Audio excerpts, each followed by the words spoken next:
welcome, ladies and gentlemen. All right, I'm already on the wrong foot. Let me go and get that screen off. We're here. Can you guys hear me okay? Yes, we can hear you. You guys hear Can me? you hear us? Okay, excellent. Yes, I of can hear you course. guys. All right, ladies and gentlemen, welcome to another edition, to another installment of hashtag Fade to Black. I am your host, Donnell Much. Before I go introducing everybody, this is a very special show because we have a small black business that we get to spotlight. So before I introduce all my panel, we all want to do a special introduction and a special welcome to Raymond Jones, aka Cheddarboy Popcorn. Welcome to the show. Welcome. Welcome, Thank you for having welcome. me. Thank you. I gotta do it, Thank you for Professor. having me. I gotta do Mr. O. Uh-oh. Imani Wado. Hey. Can you guys still hear me okay? Yeah, Can welcome. everybody still hear me okay? We can hear you. Yes. We can hear you. Can you guys still hear me? Okay, excellent, good. All right, so let me go ahead and go introduce the panel like I always do. We got Anita Joe, aka Teach. We also got Mr. O, and as well as Beast Johnson. How is everybody doing today? Doing Wonderful, good. wonderful. Yes. Glad to be in the land of the living. Yes. I'm Fired up. God is good. So now we'll go ahead and jump with our opening statements, and Mr. O, you, my friend, will take the lead.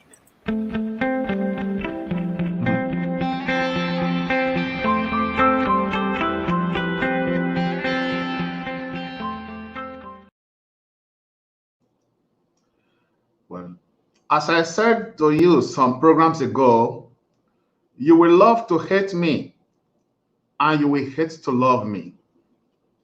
Yesterday, watching the BBC television, I saw an interview of an economist, Nobel laureate, who said that in 2013, they injected phenol or an opioid into the black community that have provoked the death of many blacks last year. Bill Gates also said it, that it said in 2013 that we were going to see a big problem in 2019. While I thought it was a joke, in my bedroom, I have BBC World Service 24 hours. And I was hearing, even on BBC radio, the same thing. So which means under the watch of Obama, they were injecting drugs into the black community and no black leader spoke out. I'm trying to get the name of that economist. I want to listen again, then I will explode. I will cause all the black civil rights leaders that conspire with the destruction of black people all over the world. You hear me? I say I was annoyed. So I leave it like that until I find the name of that economist again. I found a link, then I will write out. Then I will make my opinion known. But I tell you, I will cause all the black civil rights leaders anywhere in the world that I silent while our people are being slaughtered daily by day. I don't give a damn their political affiliation. As long as they conspire against our people, I will cause them. That's my opening statement.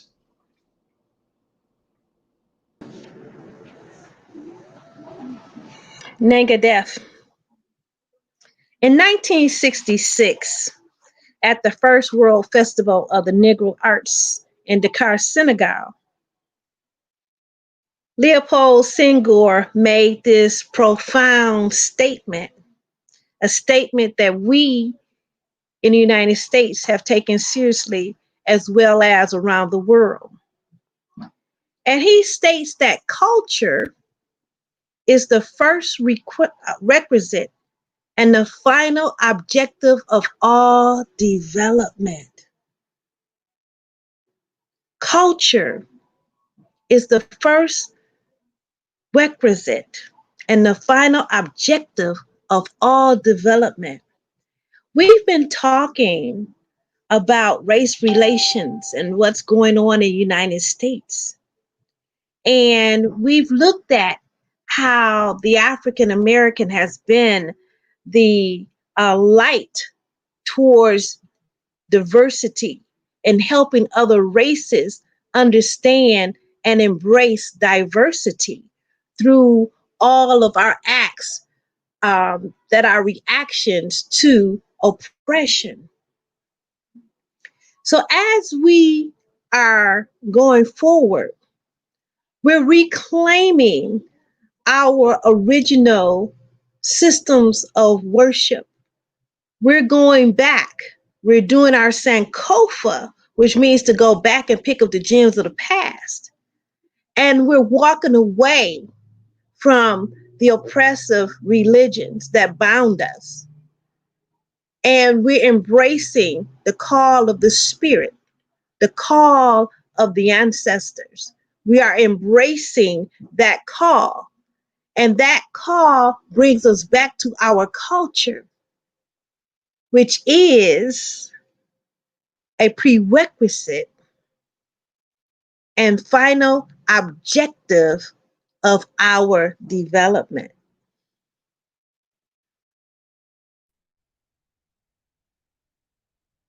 For my opening statement, I'd like to speak about transparent honesty. Since the main subject is conspiracy theories,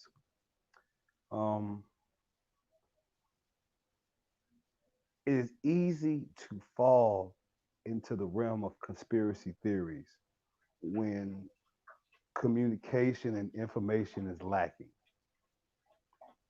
People will go to follow body language and random gestures and motions and dig there to try to find some significance, trying to see what can be ascertained. Speaking of this COVID, you have certain jobs that go out of their way not to inform employees if there is a potential risk or an actual outbreak or a positive result of COVID. And when people find out, they feel paranoid and they get scared and they usually leave the job. Even if it was a rumor, all you had to do was keep a certain level of transparent honesty with your employees to where if information like this does come up, they are informed enough to be able to discern whether or not this is fake or true and to what severity the truth is. So when dealing with conspiracy theories or just dealing with people in general and things of life, keep a high level of transparent honesty about yourself and what you're doing. You don't have to tell everyone everything, but you have to keep them informed enough to where they know what's going on, whether they have a hand in it or not, and they feel at peace about the progress. And I'll end that as my opening statement. And then they said it's my turn. So for my opening statements is my business spotlight, which is going to be after my opening statement. But I am happy to have this brother on this show. As y'all saw, as we first started to get open with the show, Mr. Jones. Now, Mr. Jones started this popcorn business when COVID hit. Now, I've been seeing a lot of Instagram videos, a lot of Facebook posts saying that this does not improve your hustle or get you motivated to start your business. Something wrong with you. If that was a person, that will be him. His picture would be right there. Him and his wife, they already have another business, the Creative Visual, but unfortunately, due to COVID, their business was slowed. So they decided to start this business, Cheddarboy Popcorn, which I'm about to put at the bottom right here, which y'all all need to look them up on Facebook. They do have a Facebook page. They also use natural ingredients with their popcorn, no preservatives or anything like that. So hopefully during this show, I'm not going to be the one asking this question, but wink, wink. What are the flavors that the popcorn, flavor type popcorn do you have? What motivated you to do all this? All that stuff. All those questions are going to be asked. And also for you, the audience, you can also ask your questions as well, which I should be asking the questions of where can I get my popcorn? Which it also became very popular over here in the Northwest, well, the Pacific Northwest to be exact. But also he said that he got a lot of businesses going out of the state as well. But I will let him explain that because that's what we're going to be starting off with the show with. So, Mr. Jones, I hope you're ready because you are about to be in our business spotlight.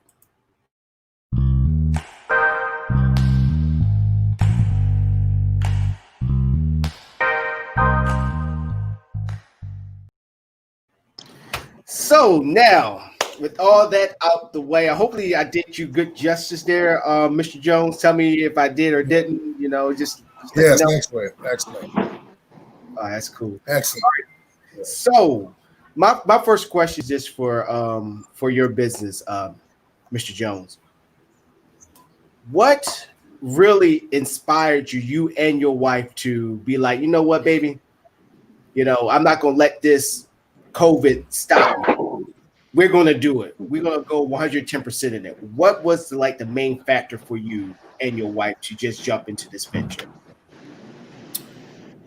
Well, it all boils down to your children and your family, and providing and being a provider and being a father and a mother, and wanting your kids to be able to function just in regular society.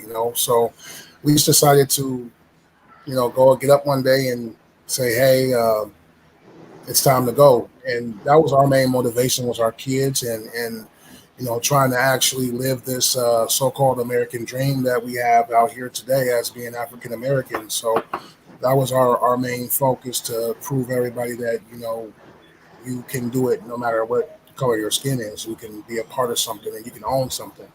So that was our main focus for that. That's cool. All right, I open the floor to everybody else because I'm not going to be the only one that asks all the questions, because my question will be pertaining to the popcorn. So anybody else? The floor is open.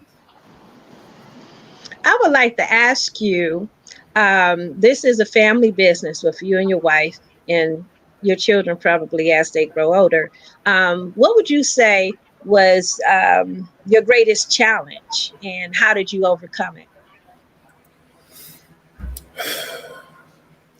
The greatest challenge, it kind of goes back in history, probably with the COVID, and actually finding something that was going to be profitable and be able to market at a time when the market is closed and no one's buying anything, and we're pretty much shut down as a country. So the obstacle there was trying to find a product or trying to find something that is marketable and that we could sell. So that was the main problem. Once we overcame that problem, we figured out, one day I'm driving and we figured out, popcorn. I love popcorn. I've been loving popcorn for 20 years and couldn't find any popcorn. I always couldn't find no popcorn. So once I decided to pop my own popcorn, then we seen that everybody was eating and everybody was purchasing, the Grubhubs and the Uber Eats was really big during the pandemic, and they made a lot of money. And I'm like, okay, well, everybody's eating, right? So everybody's spending their money on food right now because we're locked in the house. So I'm like, what food can I provide everybody that would be universal and everybody would love? And I came up with popcorn. If that answers your question. Yeah. Oh, yes, definitely. Okay, good. I'm glad. Mm-hmm. Beach Johnson? With this business, is this something that you would like to keep in-house, just kind of family oriented, or would you like to, branch out and get Well, corporate? well, we always, depend. Us as a people, we always think that we have to go out and, we can't do the same things as other people can do. And all it takes is a little bit of studying and for us to really study and find out the loopholes. And then we can do the same thing that anybody else can do as we educate ourselves. So yes, we eventually want to branch out, but we want to also keep it into family. So the branches that we would have would be all family owned or all family ran branches. But yes, and eventually we want to keep it with us, with our family, with the Joneses, and yeah, and just grow, generational wealth off it, and try to accumulate generational wealth off of something. So we want to keep this in our family. We don't want to go to Frito-Lay and hey, we'll give you this for this, and no, we're going to keep it in our family. We're going to keep it in our community. Yeah. Yeah, it's good that you're thinking ahead, because many Black businesses, when they get it to the pinnacle of their success, often the bigger companies come in and swoop, okay, we can make you a flavor in our brand, and you Mm, end up losing your legacy mm. to the bigger corporations. So I'm glad you're thinking about that, and I wish you much success. But I have another question about distribution. Um, Yes. are you solely using the delivery services for distribution now, or how is that working? Um, right now, we do several events. We do pop-up shops. Um, right, for distribution right now, we're doing it ourselves. So we're just using delivery service as far as our own personal vehicle. We bring the popcorn to everybody within a 30-mile radius of our delivery. And we also have UPS as a carrier, so we can have them ship it out of state and internationally, however we need to ship it. Um, Distribution is the key to everything, because it's like if your product can't reach everyone, then that's one more person that doesn't know about your product. So we want to be all over the world basically, and we want to be our own distributor. We want to take everything and do it ourselves, because we believe like there's no reason to give the middleman some money off of something that you can do yourself. And all it takes is the education and the know-how and just a drive to go out there and say, I'm going to do this myself, and I'm going to be independent, and I'm going to build something. You can't be scared to fail. So that's where we're going with that one. Exactly. And so, how are you advertising? How are you getting the word out that you have your product available? Is it word of mouth? Are you using social media? What's You know happening? it's really like it's all the above, and it's really crazy how it took off in 60 days. Like we we didn't expect it. We started with 22 bags, and we didn't expect it to go into us popping over 1,500 bags a week during the pandemic. We can't hold those, so we are trying to come up with ways that we can try to possibly do our own and have our own. And we did, we did a live taste test. And so, we popped 22 bags, and I gave the person a bag and I said, here, try this. And he tried it. And it's one of my good friends, Paul Showtime Smith, really good dude. And he has a really nice following on social media. So we just popped a bag of popcorn, put it on his page, and he did a man versus food thing. And we kind of made it a brand or a trend. So if you bought some Cheddarboy Popcorn, we will take a picture of you and put you on our IG, or we will put you on our Facebook with a nice little background. We kind of made it a experience versus you just buying a bag of popcorn. We kind of made it a trend. So Okay. that's which I think is doing the most. It's the Instagram and the Facebooks and the online is really the modern day of marketing, and it's a household name. Cheddar Boy. I mean, it's like Yeah, I think I've heard of your name. You know, I'm trying to go back in my mind. Do you have a bag? A sample bag that we can see? I do not have a sample bag here with me, No but popcorn that we can no virtually popcorn. eat. Yeah, no, we can. Hold up. I wish can we help could. out with that. I can help out with that because I do follow him on his Instagram. So hold up. He was being Okay, respectful. I thank ain't gonna eat you. popcorn in front of everybody. I ain't gonna eat my popcorn Look, at as the a grill. host, as a host, you gotta do your due diligence and you gotta maneuver and all this. Yeah. That's one thing that the military had taught me. So here's one of the pictures, ladies and gentlemen. Hope everybody can see. Hold, let me bring myself as a full screen. So these are the pictures that he's talking about. So go follow him on Instagram. So right there, even though he got on the Saints jersey, I can, oh well. But yeah, these are the pictures that he's talking about. As you can see, the bags. Let me see. Like this one guy, he was very excited. So, not trying to step on teacher's toes about answering your questions. What flavors do you have that that are very popular? Like you got cheddar, do you got the taffy, do you got the caramel? What flavors do you have? Okay, well, we started with 4 flavors and then we branched off to 12. So we have 12 flavors now. Yeah. And so going through the flavor list, we have white cheddar, which is good. Excellent. We have white cheddar jalapeno. We have strawberry cheesecake. We have birthday cake. We have regular cheddar. We have chili cheese. We have, hot cheddar. We have caramel drizzle, which is our caramel and cheddar. We have spicy cheddar. We have sour cream and cheddar. We have straight caramel. And I think that's it. Did I miss a few, baby? I think I might have missed one, but my wife is giving me notes in the background. So she's speaking of your wife, she has to come on. She has to come on. We have to see this team effort. Come on, because one thing that I want to do on this show is also show strong black women, because behind every strong man there's a strong woman, and so she's not trying to come on.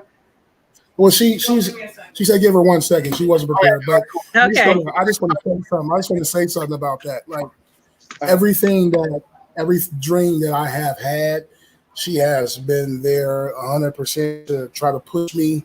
And sometimes ways I don't like, but the majority, that's how it is with 20 years of marriage. That's my wife of 20 years. We have 5 beautiful children together. Yeah, we have 5 beautiful children together. Congratulations. And we just, without her, it couldn't be done. And I couldn't choose a better person to share this with. And that's awesome. Hey. Hello. Hey, how you doing? I'm nervous. I'm the background person. Yeah, she's the background guy. She's the background person. She was actually, because when I first came into Big Lots, I saw y'all car. Y'all had the logo on your car, and I saw her at the counter, and I was talking to my girlfriend. I said, you know what, I'm gonna see if I could get them on the show. So when I was on my way over there to her, then you came up. I'm like, oh, he got on the shirt too. So I was like, let me go ahead. Because she was over there, because I remember she was there with all the containers and all that. She said she's gonna go keep nervous.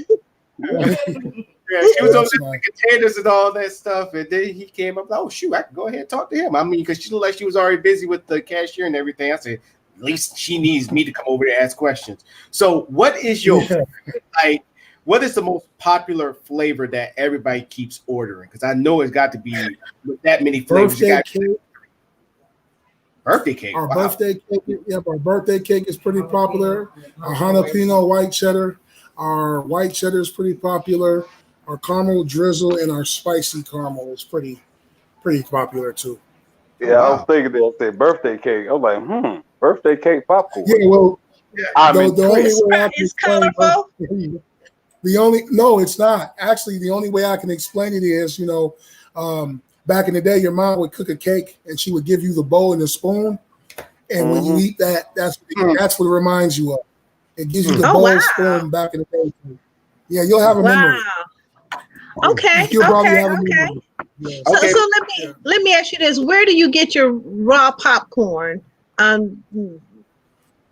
We try to Your use the raw best popcorn. natural, the actual seeds, right?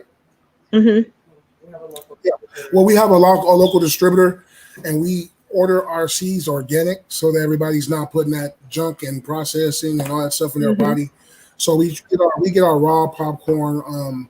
I believe the seeds come from down south somewhere, and it's a major popcorn seed company down south that specializes in Okay. organic seeds. So we like to give organic popcorn. Yeah, so our popcorn is organic. So That's Yeah, So good. that makes do a you offer difference in kettle the corn as final well? product. Go ahead, Beast. yeah, So do no, you we offer don't kettle we corn as don't well? I'm we sorry. don't have a kettle corn option at this time because of the name Cheddarboy. We're trying to focus on direct cheese flavors for now. So we had to put caramel in there because it was a demand, and we're seeing that we're getting more demand for kettle corn. Eventually, we want to have a flavor for everyone. Eventually, so that's our goal right now, to focus on the recipe, because all of our recipes are homemade. All of our products they come from the actual plant. So if you get our jalapeno white cheddar, the cheddar powder is grated from a block of cheddar. The jalapenos are Oh, made with our own powder. Yeah, so it's really natural, and that's why I think the taste is unique, because we're not using any of those processed and yeah, 'cause when you said that a the lot of that birthday process. cake, I was like, this sounds like some kettle corn taste right there. And Yeah, I also, mean, shouts out to it the just T-shirt and the hat as well. Shouts out to the brand. I see you. That's how you oh, plug yourself. thank you, I appreciate it. Yeah, So, my other company, we do this. We do the t-shirts, the hats, the embroidery, mm. and signs and stuff like that. Oh, Steph, you So, do so, shirts and so how everything? big is your operation? How many people are you employing at this time? Well, those 5 kids are going to earn. So right now, I got 5 dedicated employees. That's it. they, That's they, they, they it. formed they formed a union on us. They formed a union on me and my wife, and they delegated their terms of agreement. So Hey, Hey, But you it's got to good. yeah, That's how respect. so you bring them up in the business. That's how yeah, they learn how to do the business. My grandmother was she, I don't know, she was like the number 10 of 20 children. And I asked her one time, I said, why did, grandma and grandpa have so many children? She said, because he had a huge hog farm and he needed workers. So every year they planned on having another child, so they have another work hand. So that's what big families, come into play. They're the first yeah. line to help you grow. All right. So, Mr. O, you've been kind of quiet over there. So, you got any questions? How you doing, Mr. O? Well, fine. I just want to congratulate you, and um, I hope you plan to expand, even if it's a family business. And I would like you to expand so that you can shed a light to other blacks that undermining the difficulties, they can make it too. I really Yeah, congratulate you, and also your very darling wife. She's a jewel from heaven for you. I congratulate you both. thank you. And just to touch on you, Dr. O, of what you were saying as far as community, I just want to touch on a lot of something real briefly, just for our people. I'm from Minneapolis, Minnesota, where the riots took place, and I'm very familiar with the block and the setting, and where it happened. I'm very familiar with this place. This is my home. Seattle is my other home. Um, you know, we did.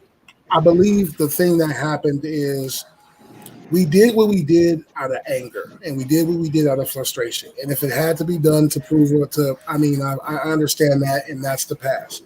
But we have to think deeper, and we have to start thinking to ourselves as Black people, and actually just Black people in this country, period. We have to start realizing that we are very, very powerful people. And when we put our minds together, we market everything. We make up $1.2 trillion in spending a year. And our money only circulates from each other one time. And then as Asians, maybe 7 times, and as Caucasians, Americans, maybe more. But we won't ever be able to have a point and prove a point as a people until we play the game that is being played. And that game is financial.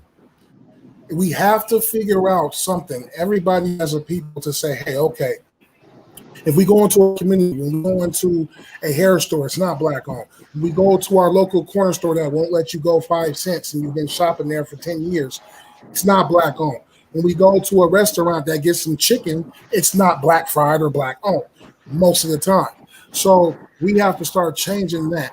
And we have to start investing ourselves into things that are going to give our community wealth. So instead of us burning down a block, we can get our people together and say, let's go buy this city block. Let's go put this black business here. Let's go put this black business there.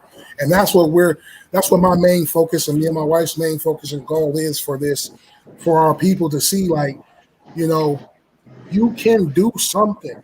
You don't have, like, you just have to have the drive and the willing and be able to sacrifice and lose and be able to go through the long struggles and the long hard work it takes and the sleepless nights it takes. Because if you can get up and go at 7 o'clock in the morning and punch the clock for someone else, why can't you put that same work ethic into yourself? Because all you're doing is sending their kids. You're sending their kids to school. You're paying for their college while you hate to get up to go to work every day and you're punching this clock. So instead of us being workers, we need to figure out, hey, it's time for us as a people to be bosses. And right now is the best time ever, because never in the history of our race have we had so much power until now. Ooh. If you look everywhere you look, it's Black Lives Matter, Black Lives this, Black Lives this. Before, the Caucasian Americans and other people were scared to put those things up and scared to even speak up for us as a people. Now look how the tables have turned. After 400 or 500 years of oppression, I don't see oppression anymore.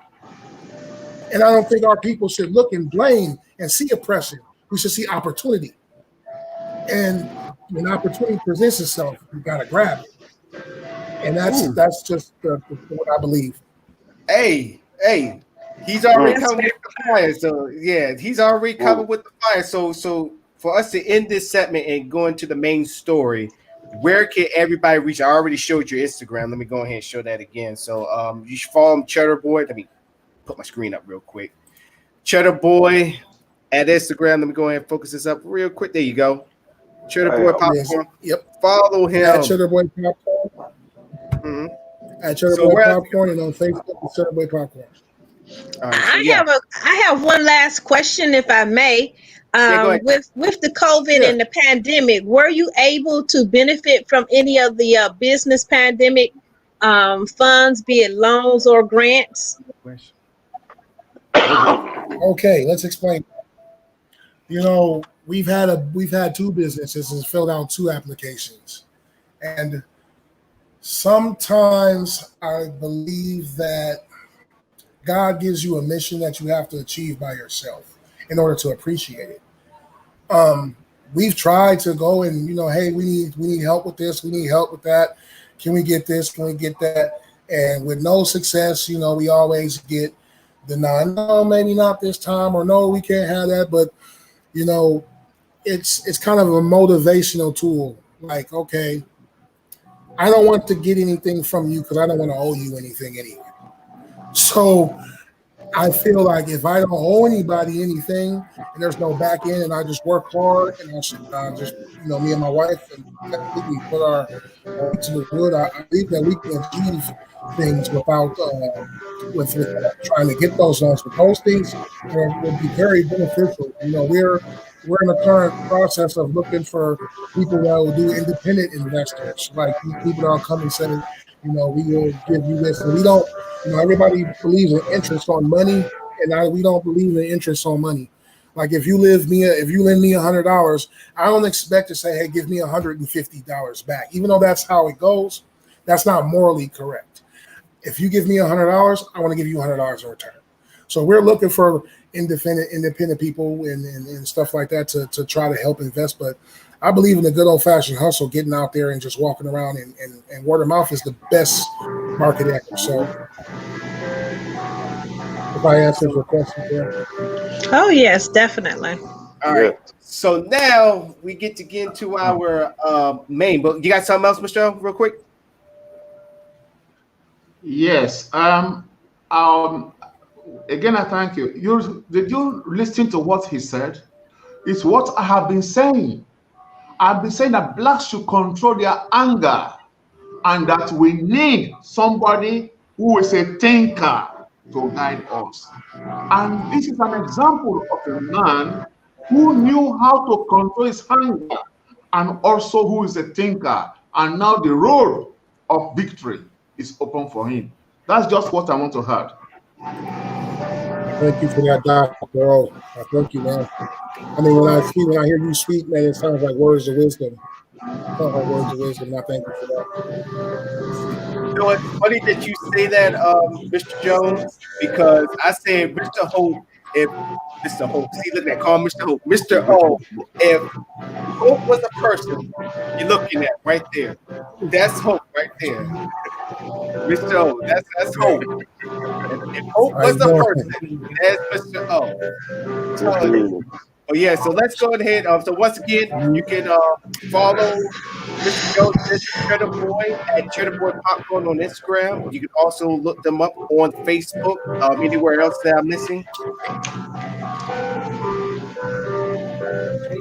Anywhere else? Google. Google. No. Yeah, go ahead and Google as well. And I'm also, after this show, I'm definitely going to put in my order for popcorn. I probably might just come over there where you at. So appreciate it.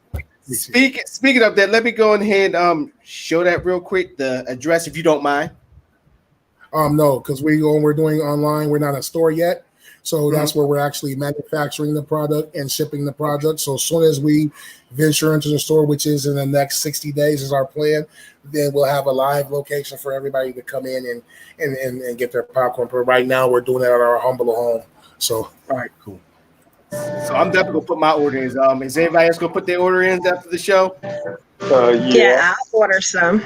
Oh, I just actually got a bucket of Garrett's popcorn from Chicago. I'm a big but I know that the sky will be your limit. You will grow high. Thank you. All right. So now, and then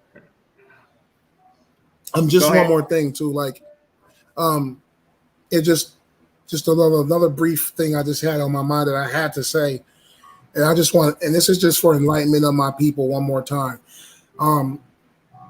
A lot of us took them stimulus checks and they went and bought new shoes and flat screen TVs, and they went and bought things that depreciate with wealth as soon as you pay for them.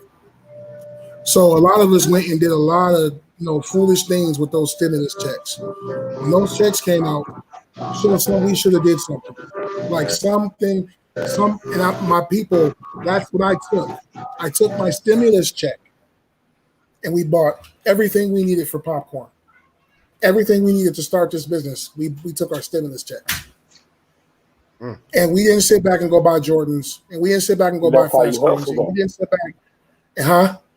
That's how you hustle. Yeah, we didn't sit back and buy things. My people, we got to stop buying things that are depreciating with value and don't mean nothing.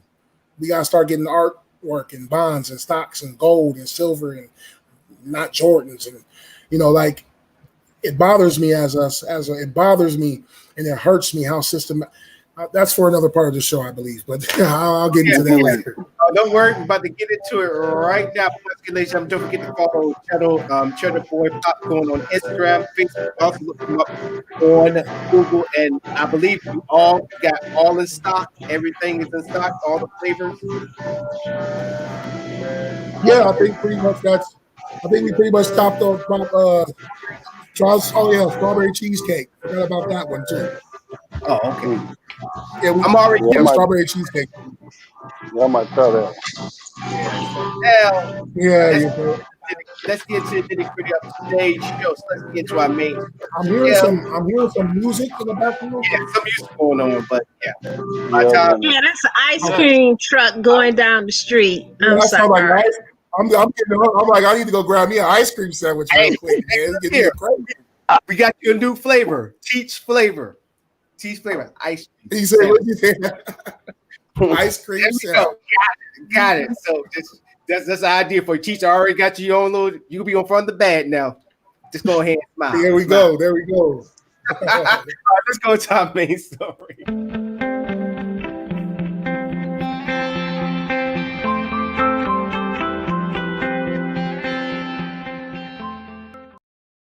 Okay, so the main story of today is conspiracy theories, believe it or not. I think all y'all probably heard or probably seen before it was taken down a story about those doctors that was saying that COVID is fake and that I wasn't fake, but saying that they have the cure is hydroxychloroquine, if I said that right. And that There's all that interference. videos There's interference. So before I get my take on it, what do you feel about having something like that being put out there and then being taken down by social media? Floor is open. It only brings more validity and legitimacy to the conspiracy theory. Exactly. If I come out here right now and say something to the effect of insert Hitler, insert something controversial, and we get banned for this, what I said now holds weight. Maybe he was right. Why was he right? Because they banned as soon as he said it. He must have been telling the truth. Why would they ban it? Everything else this dude say they don't ban. He say this and they ban him. He must be telling the truth. There must be some truth to what he's saying. So all you doing is fueling the fire. I believe. Yeah. Go ahead. I'm sorry. Hey, go ahead. Teach. No, go ahead, Mr. Jones. Okay, here you go, Jim. I mean, I believe anytime something is put up for the public to see, and then all of a sudden it's not there anymore, it's kind of fishy, right? So people will, if you're telling a lie and you're lying, people will, go with the lie as long as they can. If you're telling the truth, and as soon as the truth comes out, then you're made to be a liar because they don't really want you to uncover the truth, right? So that in itself, an article being put up and then being put down, and I mean, those footsteps are kind of fishy to me. So that's my opinion on it. Go ahead, Teach. Okay. So first and foremost, in talking about the case of Dr. Emmanuel. Yeah, well, her name. Okay.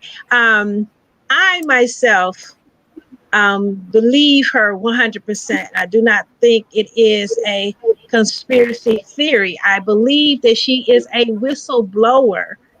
And the reason why I believe her for several reasons, and I'm going to take my time and list them out for you. Okay. First and foremost, the individual in the United States has the right for freedom of speech.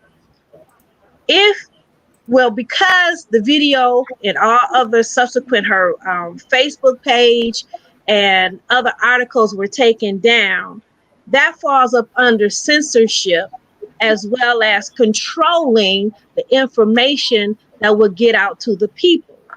Okay. So first and foremost, freedom of speech is impaired. And even I had her on my Facebook page and they covered it up and saying, oh, this is false information, enter at your own risk as a cover up. Okay. So this was designed to discredit this particular doctor. And you have to ask yourself, why are they going to this length to keep the public from hearing what she has to say? And the first and foremost,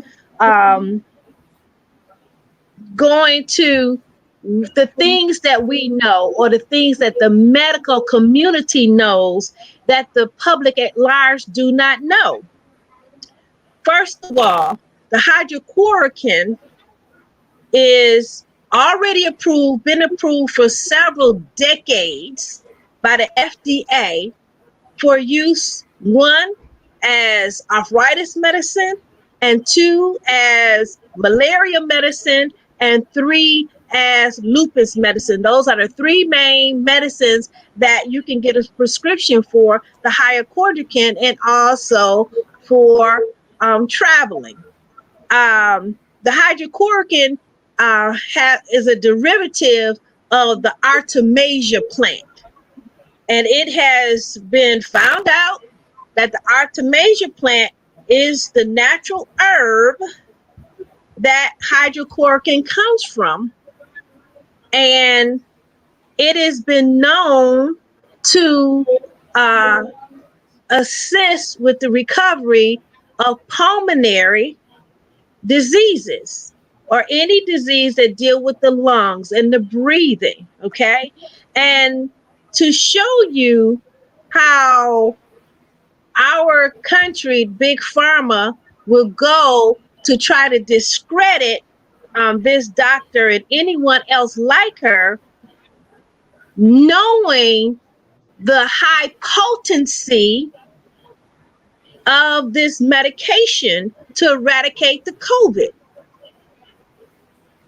The reason why they want to discredit her, discredit hydrochloroquine, and discredit the natural herb Artemisia is because it interferes with profit. From the onset of this virus, the first thing they said is, oh, we have to vaccinate everyone. We have to make it that everyone is vaccinated going to school. These vaccinations cost billions of dollars. And I don't know who it was, but someone just signed a contract purchasing enough vaccines to cover every person in the world. And they pay big money for those vaccines. Now, naturally speaking, vaccines take time to develop. Does everybody remember HIV that came out in the 80s? It's been some 40 years. And today, they still do not have a vaccine for HIV. They've come up with medicines that help along or help you deal with your HIV, but they don't have any vaccine for HIV. So how in 2020 are they going to come up in 6 months with the perfect vaccine for a virus that nobody knows besides the medical community too much about? But to further stress my point, to let you know that it's a big game that's being played with the minds of the people, is that in 2015, this very same drug won the Nobel Peace Prize in medicine, because it is the same medicine that they used to stop the SARS outbreak. So they tried to say, oh, it hasn't been approved for this, it hasn't been approved for that, we can't use it, oh, the public is going to be at risk. No, they want to leave the public at risk to create fear in the minds of the people that if they don't take this vaccine, that they can possibly die. And in my city was a hot spot. And this is the method that they were using. They had it set up that they only delivered 10 tests to the whole entire city. And they went on the news and said, oh, we have tests available for everyone to take a test. But if you talk to the people that died, they didn't get a test. The people that lived and went to the testing centers, they were denied the test. Not only were they denied the test, they were also denied treatment. And if you did get admitted to the hospital, you were at a state where you were about to die. So they did a backwards bottleneck situation to elongate and exacerbate the symptoms and the treatment. So what that does is it racks up the body count. If they treated the people when they first had symptoms, they would be well, because they know the hydrochloroquine won the Nobel Peace Prize on all pulmonary disease and viruses. Okay, they know it works. So they would try to paint the picture that this lady is a quack and that they doing everything to discredit her, even pulling up her medical background. But they're not going to interview those 350 people that she treated that are alive. And one of the things she said in the interview, for all the people that died, they can't tell their story. But all the people that she personally treated, they are alive and can tell you why they are alive. Those people doesn't have time to wait for a vaccine. And I'm quite sure if we erected all those people that did die, they would take the hydrochloroquine so that they may live. But our big pharma in the medical industry, they decided this was the script that they're going to go with. The WHO organization went against the president of Madagascar when he said, we have CBO, which is a natural herbal drink, brew it into a tea. We're giving it to all our citizens and we don't have any deaths. They tried to at first discredit him because if a simple tea can cure COVID-19, then all the investors have wasted their money towards the vaccine. It makes no sense.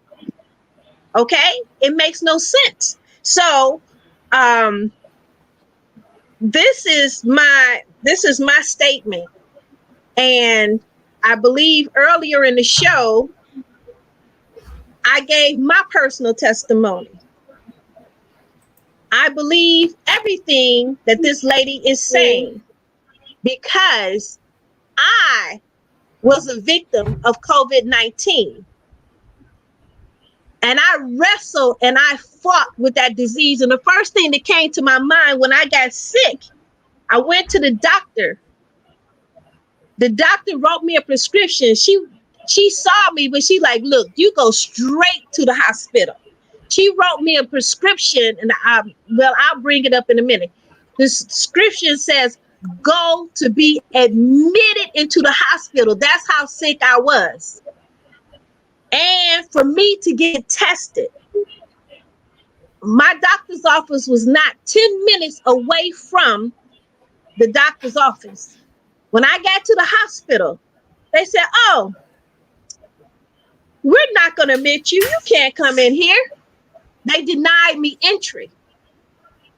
And then they denied me the test. So I came home and I asked people on the internet, on Facebook, what did your grandmother do? What were your homemade remedies? And I came up with a concoction. And I heard Donald Trump say hydrochloroquine. I went to my medicine bag and I pulled out my hydrochloroquine and I began to administer it to myself because I feel that the medical community 100% was using medical apartheid on the Black residents of the city of Detroit. And my doctor even verified that because she sent many people to the hospital.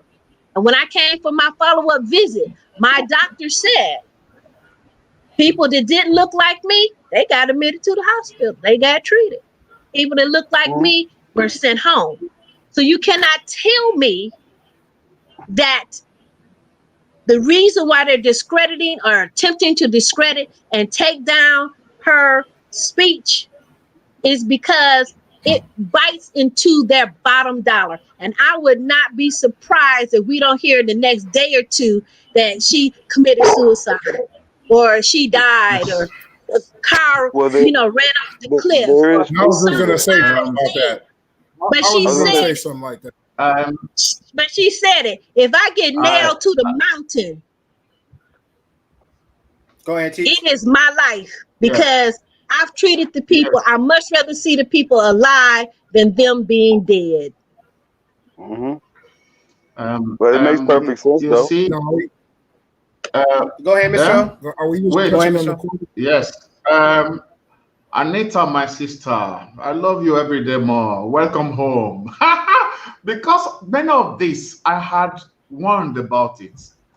You remember I told you that when this coronavirus came out, the first people that said hydrochloroquine were Nigerian doctors.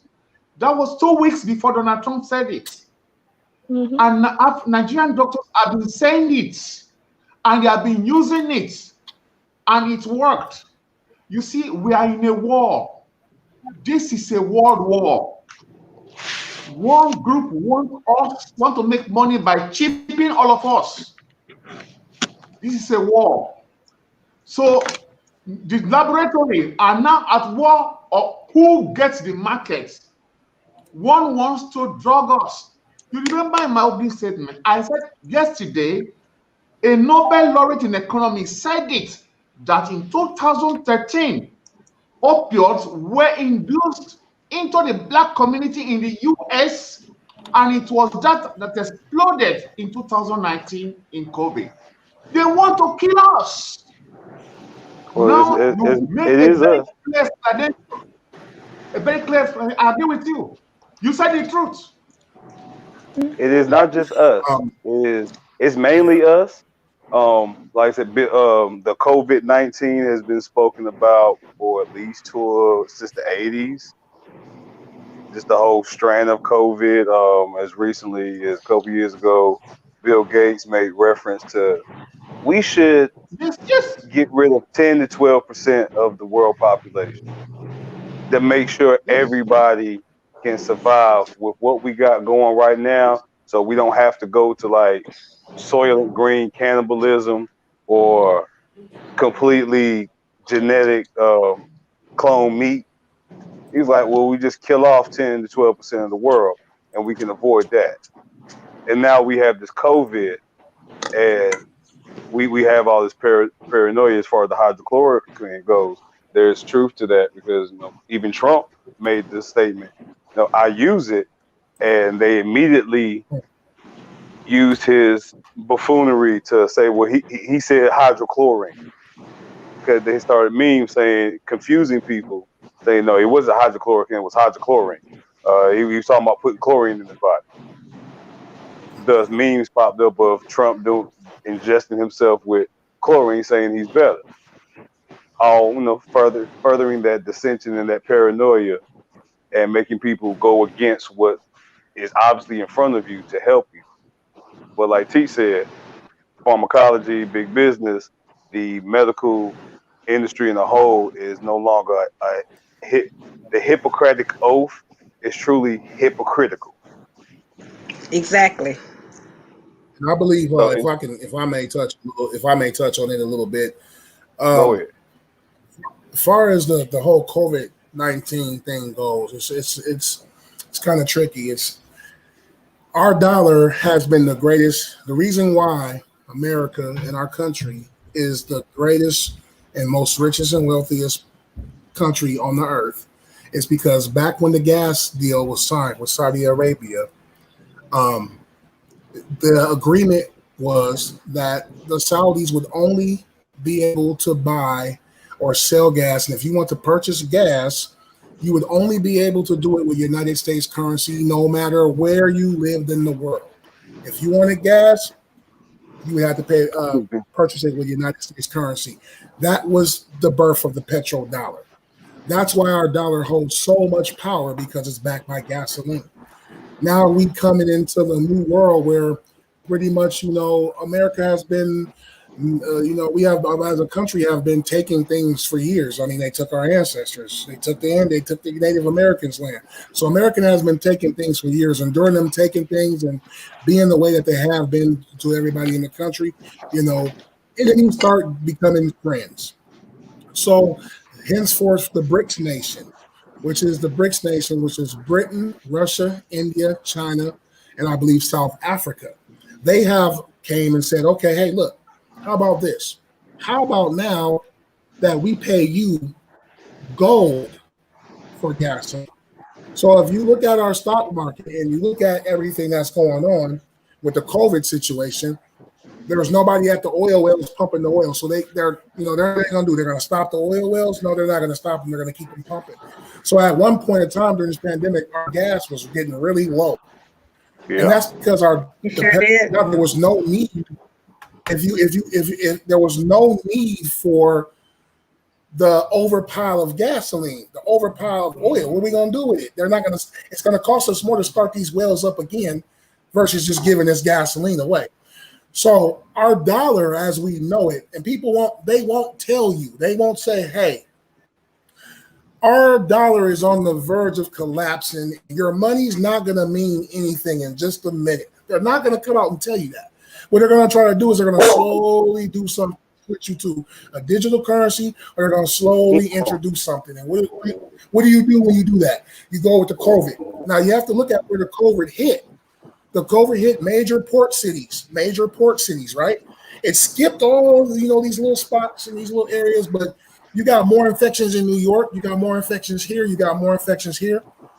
How is a virus that's airborne skipping like that? Then we have another thing that has to happen. Then we have another thing. They have so much they have so much going on with this virus.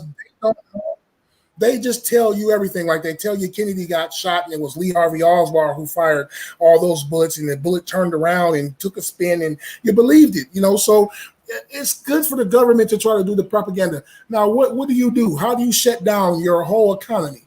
There's this virus. So now your economics are hit. Now, until you find a way to go and compact this currency, you need to figure out how to get this currency right. We don't want to tell you that, hey, we're about to be bankrupt. So we don't want to tell you that. So we give you stimulus packages with money that really doesn't mean anything anymore. And say, hey, spend this. Because if they could give everybody $1,200 in the country, they could have been doing that. They could have been doing it. Oh. So they decide now they got to get rid of that money. They got to do all that. So my thing is, if you took a note at the stock market during this time, it plunged and went down. And our money value is starting to become nothing. So you have to introduce COVID. You have to get everybody scared. That's the media tactic. They scare you. They tell you the virus, hey, this virus can't survive in past 89.9 or 98 degrees or 92 degrees or 89, it gets weak. They tell you this, but in some of these tropical areas, it's 100 plus degrees. They tell you, hey, distance yourself socially, and they have to keep you in fear. They tell you wear a mask, don't walk around, don't hug nobody. Not saying the virus is fake. Not saying it's fake. Not saying that it's not real. Not saying the virus is real. The playbook is fake. The playbook is fake. The virus is man-made. The virus is very real, but I think the way it's transmitted isn't the way. If you have they're telling you 6 feet apart and everybody's going to buy these, practitioners. Well, we're dealing with an airborne virus, right? So if it's in the air, where the air just stops traveling right here in front of you, it doesn't go around. Air doesn't circulate in circular motions, and it doesn't, air has no mass. So it's going through stuff, around stuff. It's, look at the thing, the characteristics of smoke. That's how air moves. So you can't, how are you going to protect it with a mask? And the mask. Are you going to wear a mask 24/7? You can easily catch, if it's airborne, you can easily catch it while you sleep at night. Come on, and then look at the mask. Hold on, this is what everybody doesn't know, and this is what I did. I had to research something. I'm looking at everybody with these same masks on, right? The little blue medical, these ones over here. Which are from China. Okay, I'm looking at everybody, and I looked at the pack one day, and I said, let me look at this pack and look at the back of here. And I wanted to see where the actual mask was produced. The mask was produced in China, in the Winghang province. I don't know if anybody can see. Oh, let me go ahead. Here, but I did this. Okay, so I did this right here. I don't know if you guys can see it. So I highlighted where. Okay, so I highlighted in my phone where these masks were produced. Right, Wuhan. And if you see the mask, Wuhan is the epicenter. That's where the first thing happened. If you look at hold on, I think my phone just, hold on one second. If you look how far Wuhan is away from where they're selling our masks that are in our country right now. Now, if they can't keep it out of the medical tests, how are they going to keep it out of our masks that are being produced right there, right next to Wuhan, the blue ones that you get right out the store? So, this is a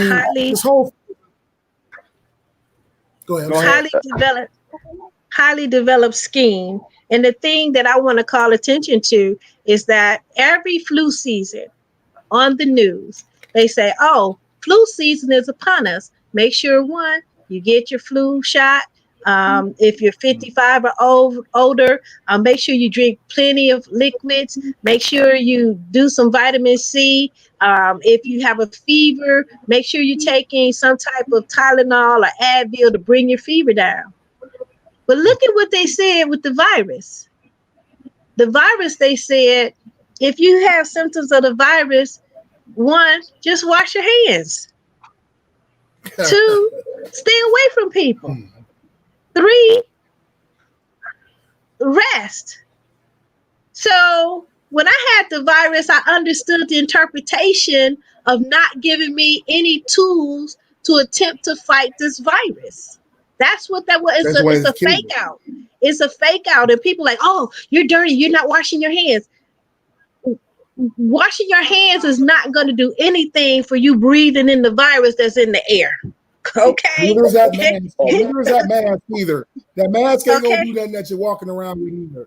Exactly. As I explained to people, when it comes to that mask stuff, when it comes to the COVID period, if it is in true a airborne pulmonary respiratory disease and infection, that means everyone has it.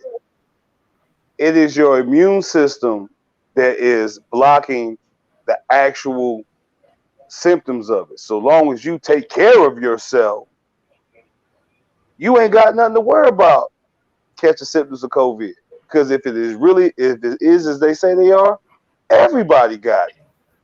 Like Mr. Jones said, there's no way that this airborne disease can just be selective with this airstream.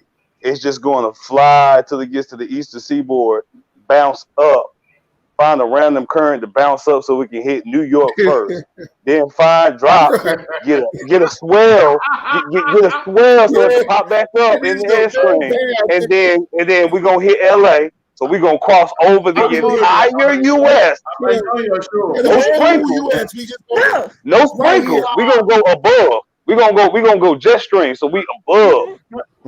And then drop back down, hit the West Coast, and then on the way back, we're gonna drop a couple sprinkles just to make sure, just to make it verified. Not to mention, we got to watch those bats because, they're 200 yards away is a bio laboratory that practices in the chemical warfare, manufacturing of chemical weapons. The factory is not but 160 meters away from the first epicenter, but they tell you, oh, it was the bats and they're eating it. Well, they've been eating exotic foods for years. We done went through H1N1. Come on, we done went through H1N1. We went to the anthrax. All that stuff they got sitting somewhere in some refrigerator. Bird. All that stuff is sitting in the refrigerator. It's sitting in the refrigerator somewhere. What happened was So somebody said, you know what? Look here. Either it got out mistakenly or it was strategically planned to get out. Look at where it's saturated. Strategic. You know what? It's strategic. As we speak of this, it just brought a random thought to my head of a cartoon, Futurama. And there's an episode where they go out to, if anybody knows, there's an actual seed depository. I believe it's out in Antarctica, but it's they keep all the seeds for the world in case something do jump off. We can either replant the world or we can bring the species of the world to another spot, a more habitable environment. But in the cartoon, they go to that area, but directly next door is an identical building that houses all the deadly pathogens and diseases that have ever existed and that the government and scientists have created up to that point. And they use reference super anthrax and polio 2.0, you know, and one of the people made a comment like, do y'all ever get confused about what building y'all go into? And he was like, nah, even though everybody in the building is dressed exactly the same way. So you can't tell what building is what unless you know what you're going for. So I was like, it just thought to me like, I believe that there is some location. It might not be that close, but I believe there is some location that has COVID and other diseases like that, and they just throw them out there for random fits of paranoia or global scare to achieve a more a more fiscal meaning, like Mr. Jones was speaking with the dollar. And I try to keep myself, with business. I try to keep myself, masked up. I try to keep the gloves and everything on, just so people are comfortable and are comfortable with without being out. What it is being out here, I want people to know that, to be comfortable, But I just don't think that. I think that the worry is not as much as for us than it is for the agenda that is at hand. There's a big distraction going on with this COVID. And if you look at the military assets that are around us, that are circling us, Russia with their bombers, they come and, ping our NORAD system on Alaska every other week. There's fighter jets that you hear, 2 Bear bombers tried to breach Alaska. They're just testing our response time. Just like all the other assets around in the China Sea and everywhere else, they're all surrounding us right now. With all the tension on the coronavirus, people don't understand that there's a Russian destroyer that's parked in the Havana harbor right now, Venezuela, that's capable of nuclear cruise missiles. People don't understand that. So when you're looking the other way and you're looking this way, the bigger picture is the other way. So there's a lot of distraction going on. Kansas City Shuffle, baby. Yeah, exactly. a lot of. Yeah. But just bring back the whole idea of eugenics, of the master race, and eliminating the lesser, or what is considered the lesser race. Goes back to the Scope trials and Darwin and survival of the fittest. And as I said, at least once a week, we're looking at the Caucasian who is constantly looking at his mortality as a race. And they believe in order for them to survive, they have to eliminate the other races. And they like to put themselves in a place of being God. And when I say God, the creator, that entity that created humankind to dwell on the earth. And they put themselves in the place of God to say, there's too many people in the world. Yeah, we're going to have to start eating each other and blah, blah, blah, blah. No, God has good sense. God is wise. He supplies all of the animals and the plants that we need in order to survive. God's commandment was to be fruitful and multiply. He didn't say count the numbers and say when the numbers get too high for your mind that you should start killing people off. And this is actually, if you go into a spiritual sense, this is a war against God. This is a war against God to kill Yes. God's people. Yes. This is a war to Yes. kill God's people. And this vaccine, And they said war that the against COVID God. has, yes, the COVID has multiplied or mutated 6 times.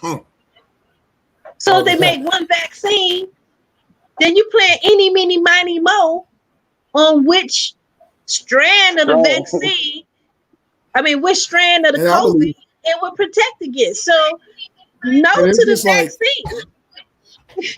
They need to take this, like with HIV. With HIV, like you said earlier, but and they blame Magic Johnson on Africa. They blame on Africa. Yeah, and then right. Magic Johnson has had HIV, and he has had AIDS since I was 12 years old. And I know no one. I'm 41 now. Exactly. I know no one who's going to live that many years off of the HIV virus and not die. I don't care what top meds they're getting, and not look sickly. Let's keep it real. He's not sick. And guess what? He takes a test now. Yes, exactly, doctor. But when he takes a test now, it doesn't even register anymore. He don't even got it. The medicine that good?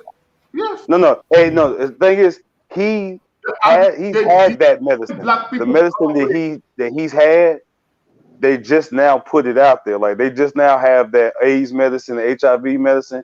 That if you keep it in your system consistently, you will actually pass the test. You will no longer register to have HIV or AIDS. You can get to that truly maintainable point, and that they just now started promoting that drug. But like you said, Magic been that way. Like you said, Magic been that way since hell. At least 94, 95? Man, I think earlier than that, 1991. And I'm just speaking like publicly.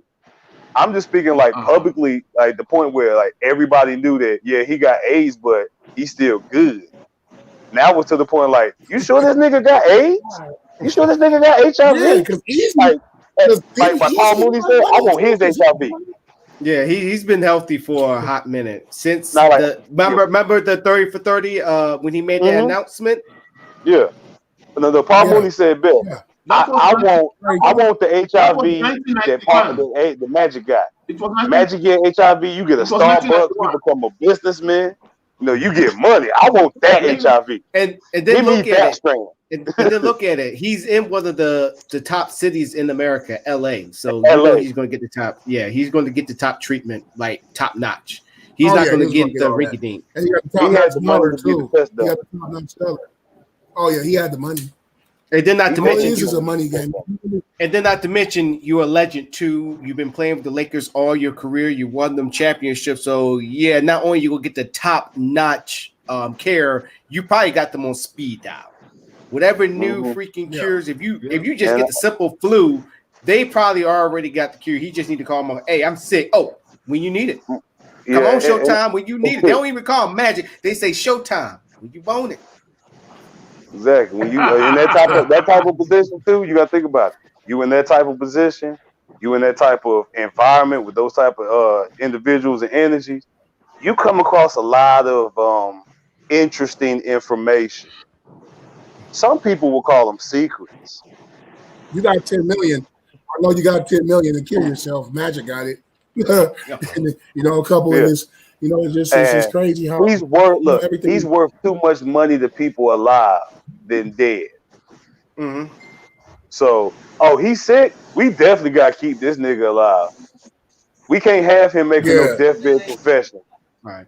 So, ladies and gentlemen, I'm gonna give my thoughts after this, but Mr. Jones got to go. Mr. Jones, I ask this of everybody that come on the show. Are you able to come back on when you get a chance? Yes, anytime you guys would like to have me, I would love to appear and love to be here. Yes, thank you. All right. You guys are very hospitable, and it's great. All right. So once again, how can we order your nice popcorn? Where can we follow you? Yes. Do you take PayPal and Cash App? Hey man, I got PayPal, Cash App. everything but checks. And you can go to Cheddarboy Popcorn, and that's the real cheddarboypopcorn.com for us web. And you can visit us on IG at Cheddarboy Popcorn or Facebook at cheddarboypopcorn.com. Now I'm gonna ask the hood question. I'm gonna ask the hood project question. Do you take Let's go EBT? ahead. Do you take EBT? Wow. I'm working on it. Trust me. Oh, and I'd like to give my daughter. I'll actually too. You guys check out my daughter's IG page. Sweeter things. Sweeter underscore things. She's 14 and she's starting her own little cake business. She's making slices of cake and selling all types of varieties of slices of cake. So be on the lookout for that too. That's how you branch out. All right, so you say sweeter things underscore with underscore under. Sweeter. Yep, sweeter than underscore things with a Z. With a Z. Oh, with a Z. Okay, I'm going ahead and put that out right now. That's her Instagram. Let me go ahead. Yep, that's her IG. She's starting to make slice cake right now. Okay. All right, so let's go ahead and put that out there. Is that right? Wonderful, you guys. Mm-hmm. Thank you so much. I'll get in contact with you. I get in contact with you tomorrow, and hope that I have everybody else here so we can talk. Oh, and excellent. We'll be at Kush 21 tomorrow and Friday with Cheddarboy Popcorn in Burien, Washington, freshly popped. So if you guys want to come down to Burien and come give us a check out, we'll be down at Kush 21. All right. Okay. Thank you so much once again. That is cheddarboy.com. Cheddarboypopcorn.com. I'm definitely going to put my order in. I believe everybody else is. There you go. The merchandise and everything. Thank you so much, Ms. Jones. Thank you. You guys have been great. Mm-hmm. You have a good one. Thank you. Pleasure having you, man. Much success to you. All right. Now, I've been quiet. I've been listening to everybody. I've been listening to what everybody else had to say. So, Mr. O, you might as well hand that black hand to me because I'm probably gonna get nailed against the wall for this one. But guess what? Honestly, I do not care. So, the doctor. Dr. Emmanuel, wherever the hell her name is. Yes. She studied in Nigeria. Yeah, so here's my thing about her. Teach, I understand that, yes, they're going to dig up her past and all this stuff going to start coming out and people going to be like, yo. But like I always said on this show, that people need to understand, when you put yourself out there on Jump Street, you deserve as much as the roses and the rocks thrown at you. So, but to my point, going back to, it's good. So I know she's gonna get mad when I mention this woman's name. She's doing the Candace Owens approach. She's gonna say some truthful stuff. She's gonna be like, yes, slavery happened for 400 years. We have not got, our benefits from all that, while white folks are continuing to, pass down all their wealth and all that stuff. Yeah, that is true. But then the bullshit comes in where she be like, well, but still, we could be our own worst enemy. Black on black crime is a thing once she got your attention. So here's my issues with this doctor. If you know what you're doing is wrong, why in the world you wait this long? Where is all those patients that you're saying that you did all these claims for? Like, people will always bring out a big number, a big astronomical number of 300. I think she would say 358, 305. I don't know. I know it's in 300s, high 300s. They would come up with these numbers, and then for once again that one mind that do not do the research or just sitting on the sidelines, just waiting. Yeah, it's coming. It's coming. Somebody gonna say that this shit's all fake. I'm just waiting for it. And they just wait for it. And then when it comes out, see, aha, I told you. And not to mention, she's one of us. Oh man, we own it. That's my issue. When you see something that's going on, like here, for me in the military, if I see something that is going wrong, you are told to report it. But if I waited, sat on the football, and wait until somebody else bring it up, and then I'm going ahead and be like, yeah, you're right. He did sexually harass that girl. I'm just as guilty as the person that did it.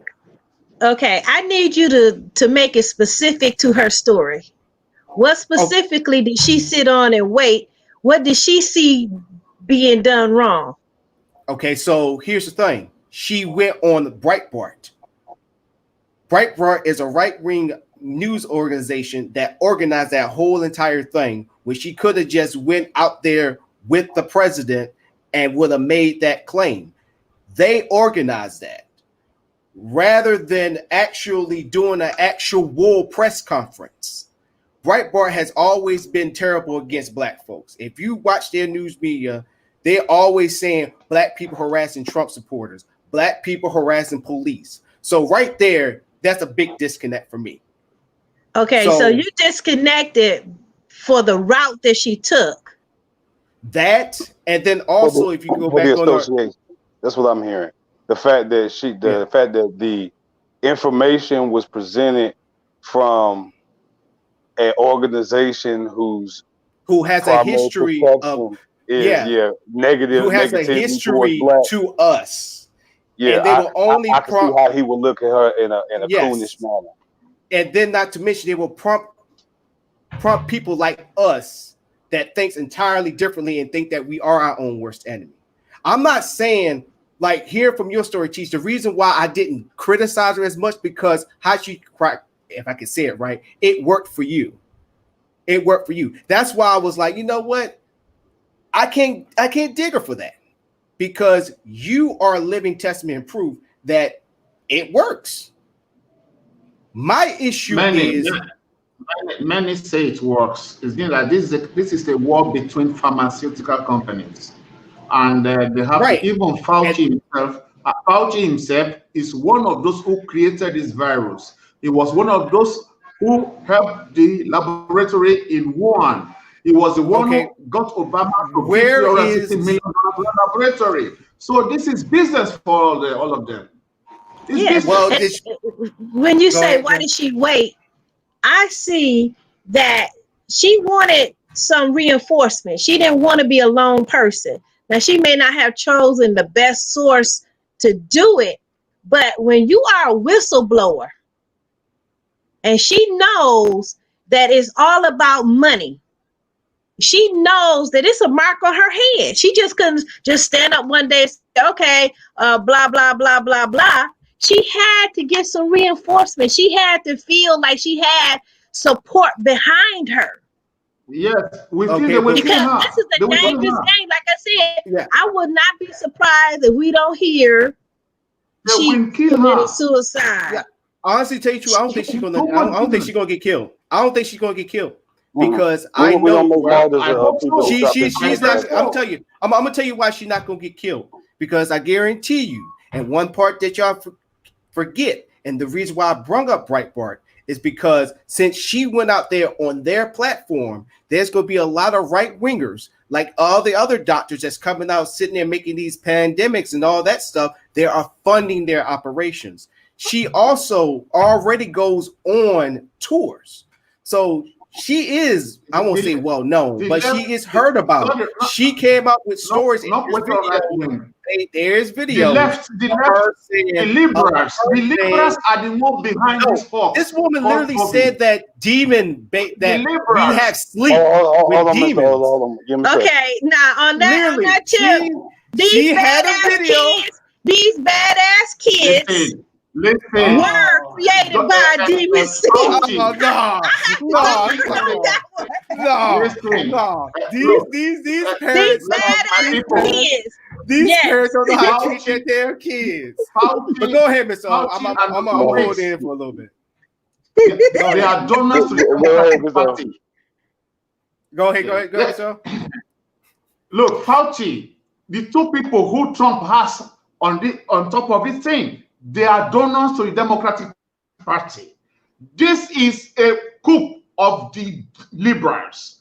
It's not a coup of the liberals, because the conservatives are just as worse for getting everybody infected. Stop making it about the liberals. The conservatives are just as bad. I want to know if the conservatives. This is one thing I want to know. When anytime anybody disagrees with the liberals, look, I'm not a big on the liberal thing neither. But also, I'm like this. If you're gonna sit there, you're gonna criticize Teach. What are you doing? What are the conservatives doing for the black community that's being affected? What are they doing? It's funny we get to point at the Democrats. What the freak the Republicans doing? Conspiracy brother would be so proud of us right now. They have always rejected conservatives.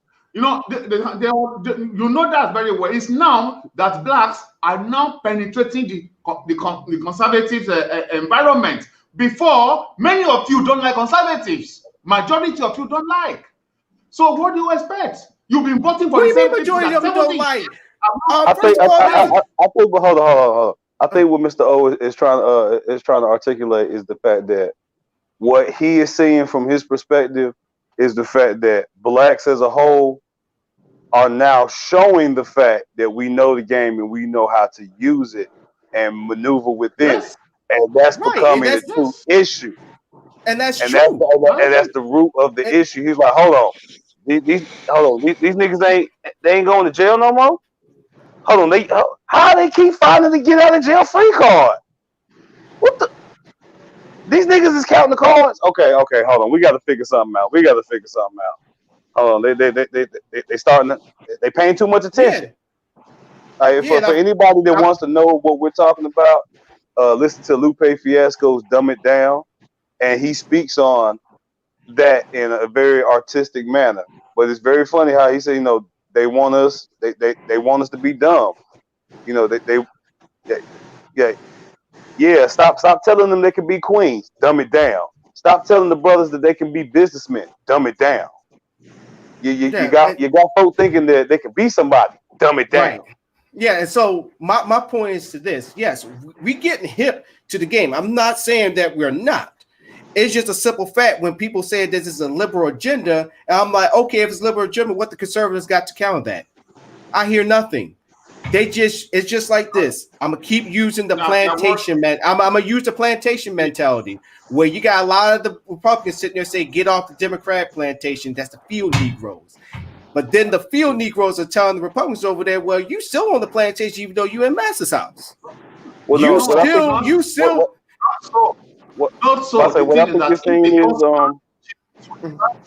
you are now accusing her. That is the same thing. Because so you believe that the blacks always have to be on the left. That is wrong. And we need people in all the areas. We don't pull down our own. She's there. Let us not pull her down. First of all, like I said, what I see from you, what I hear from you is a dialogue that comes from a duality mentality. Think of it like the cardinal sense. We've always said we need more than two parties. Well, technically at this point, we do have more than two parties. We have four strong parties. We have Democrat to Republican. We have conservative to liberal. And those become the opposites of the spectrum. And when you made that statement about, well, if the liberals are saying this, your perceptive spectrum should be the conservatives. What are they saying? And because you're not hearing something from that, it only fuels the validity of your statement. When that opposing thought could have easily came from the Democrat or the Republican. But because they've wired our minds to only go between one end to another, liberal pairs with conservative. Democrat always pairs with Republican. So any statements that we make and we're looking for that opposing thought, we're being narrow-minded because we're looking for it in one specific spot. You're only looking from it from what you perceive to be your counterpoint, which for liberal would be conservative. So if you don't hear that from that opposing counterpoint, you think there is no counterpoint. That counterpoint could have came from another position, but you're only finite on that arena.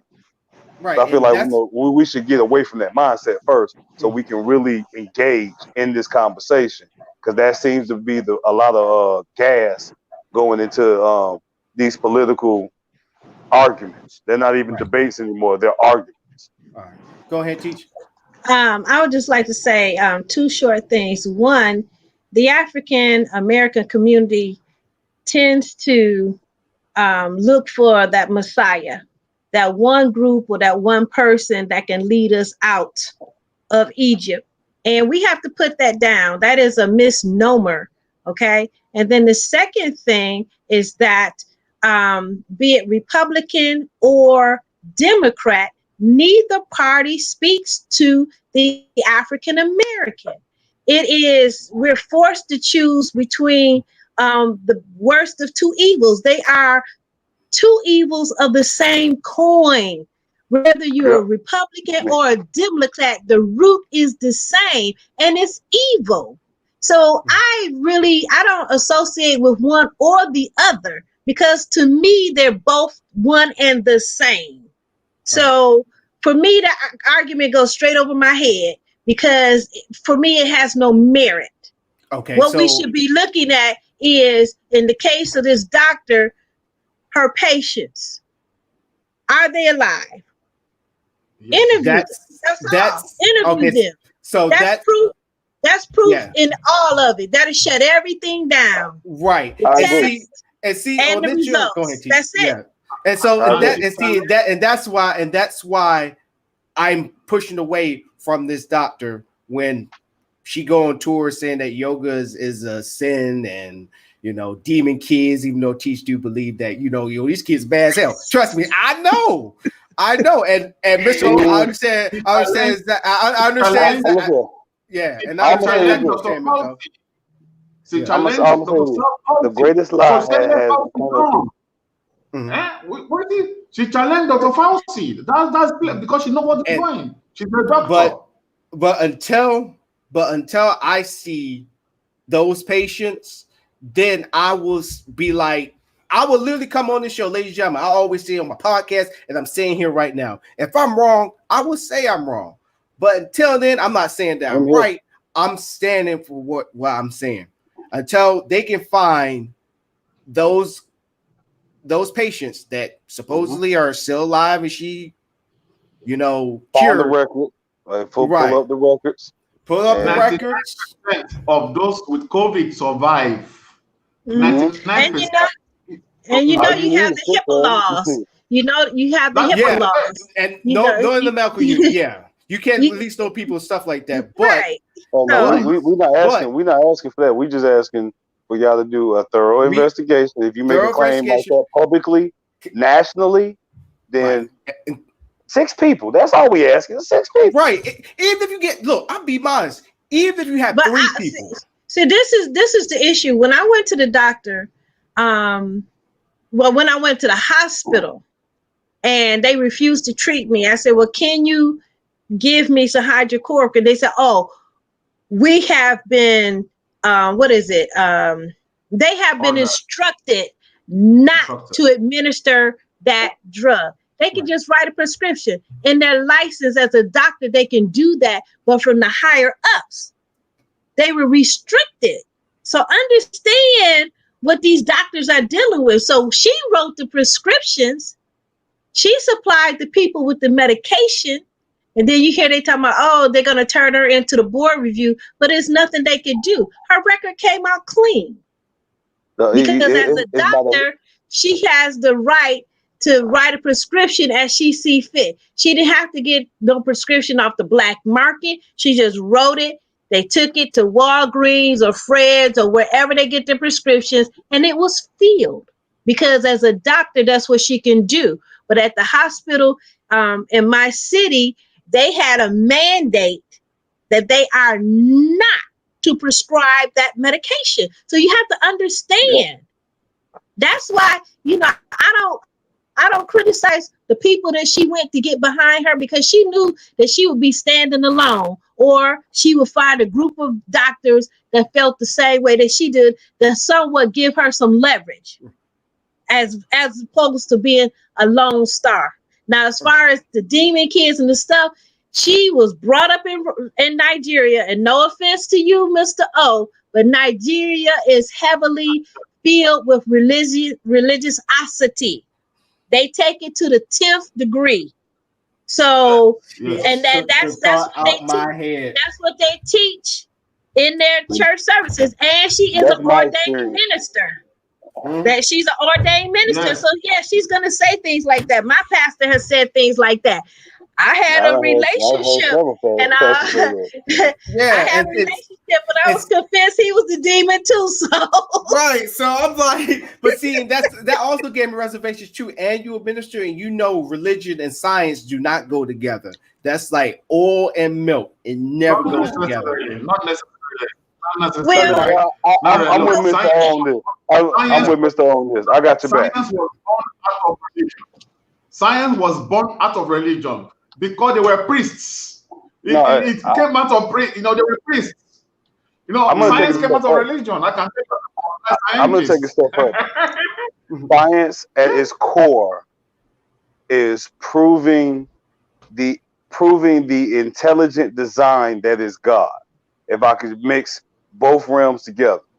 And I use for an example, back when they actually still had the History Channel, they did a program about the 10 Commandments, where scientists went back through the Bible.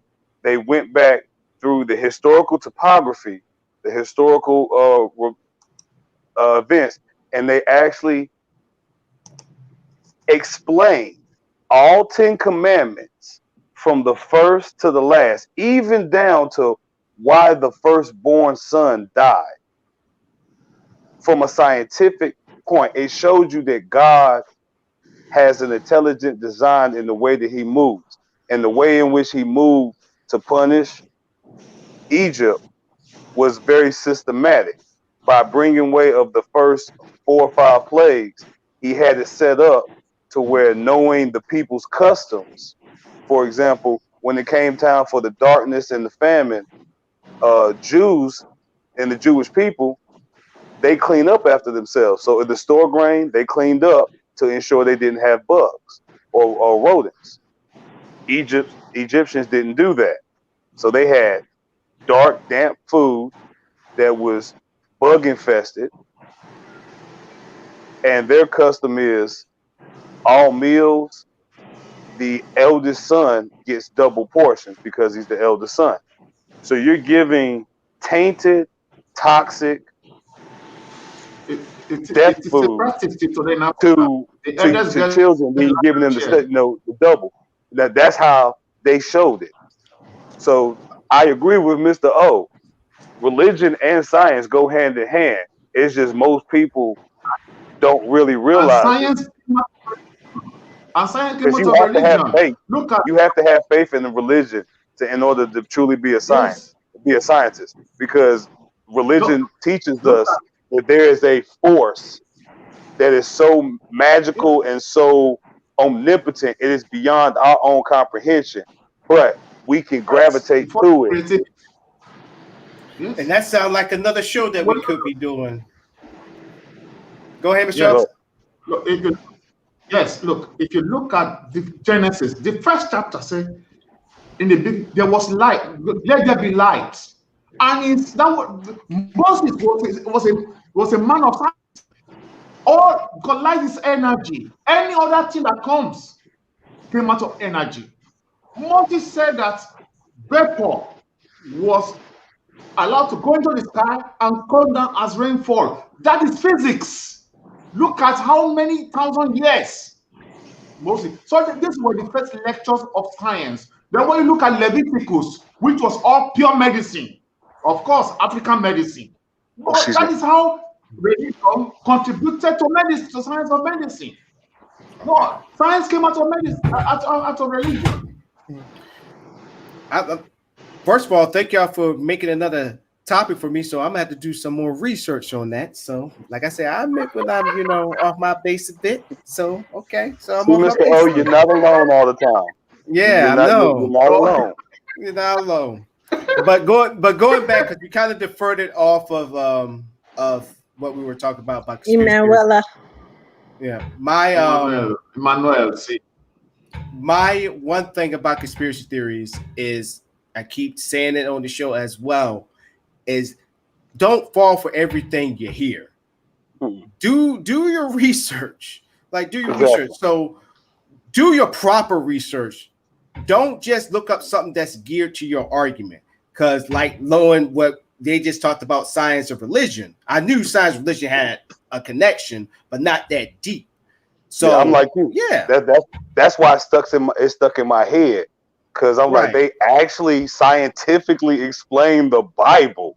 Like even down to they did another episode explaining how Moses parted the Red Sea, and that it's basically God sending a massive air current from another sea over, like pretty much causing a typhoon on the opposite sides of water, and that force coupled with earthquake on the other end, you know, he pretty much sent two opposing forces at the same time to allow that actual moment to happen.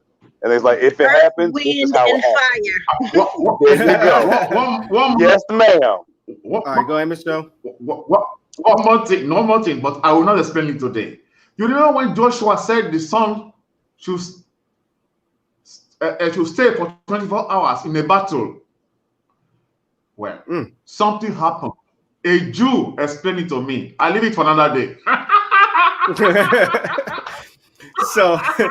so like with conspiracy theories, so like even when I find out that I'm wrong, y'all gotta also look at stuff on the objective side. So that's why when you say your thoughts, make sure you're willing to go on the other side.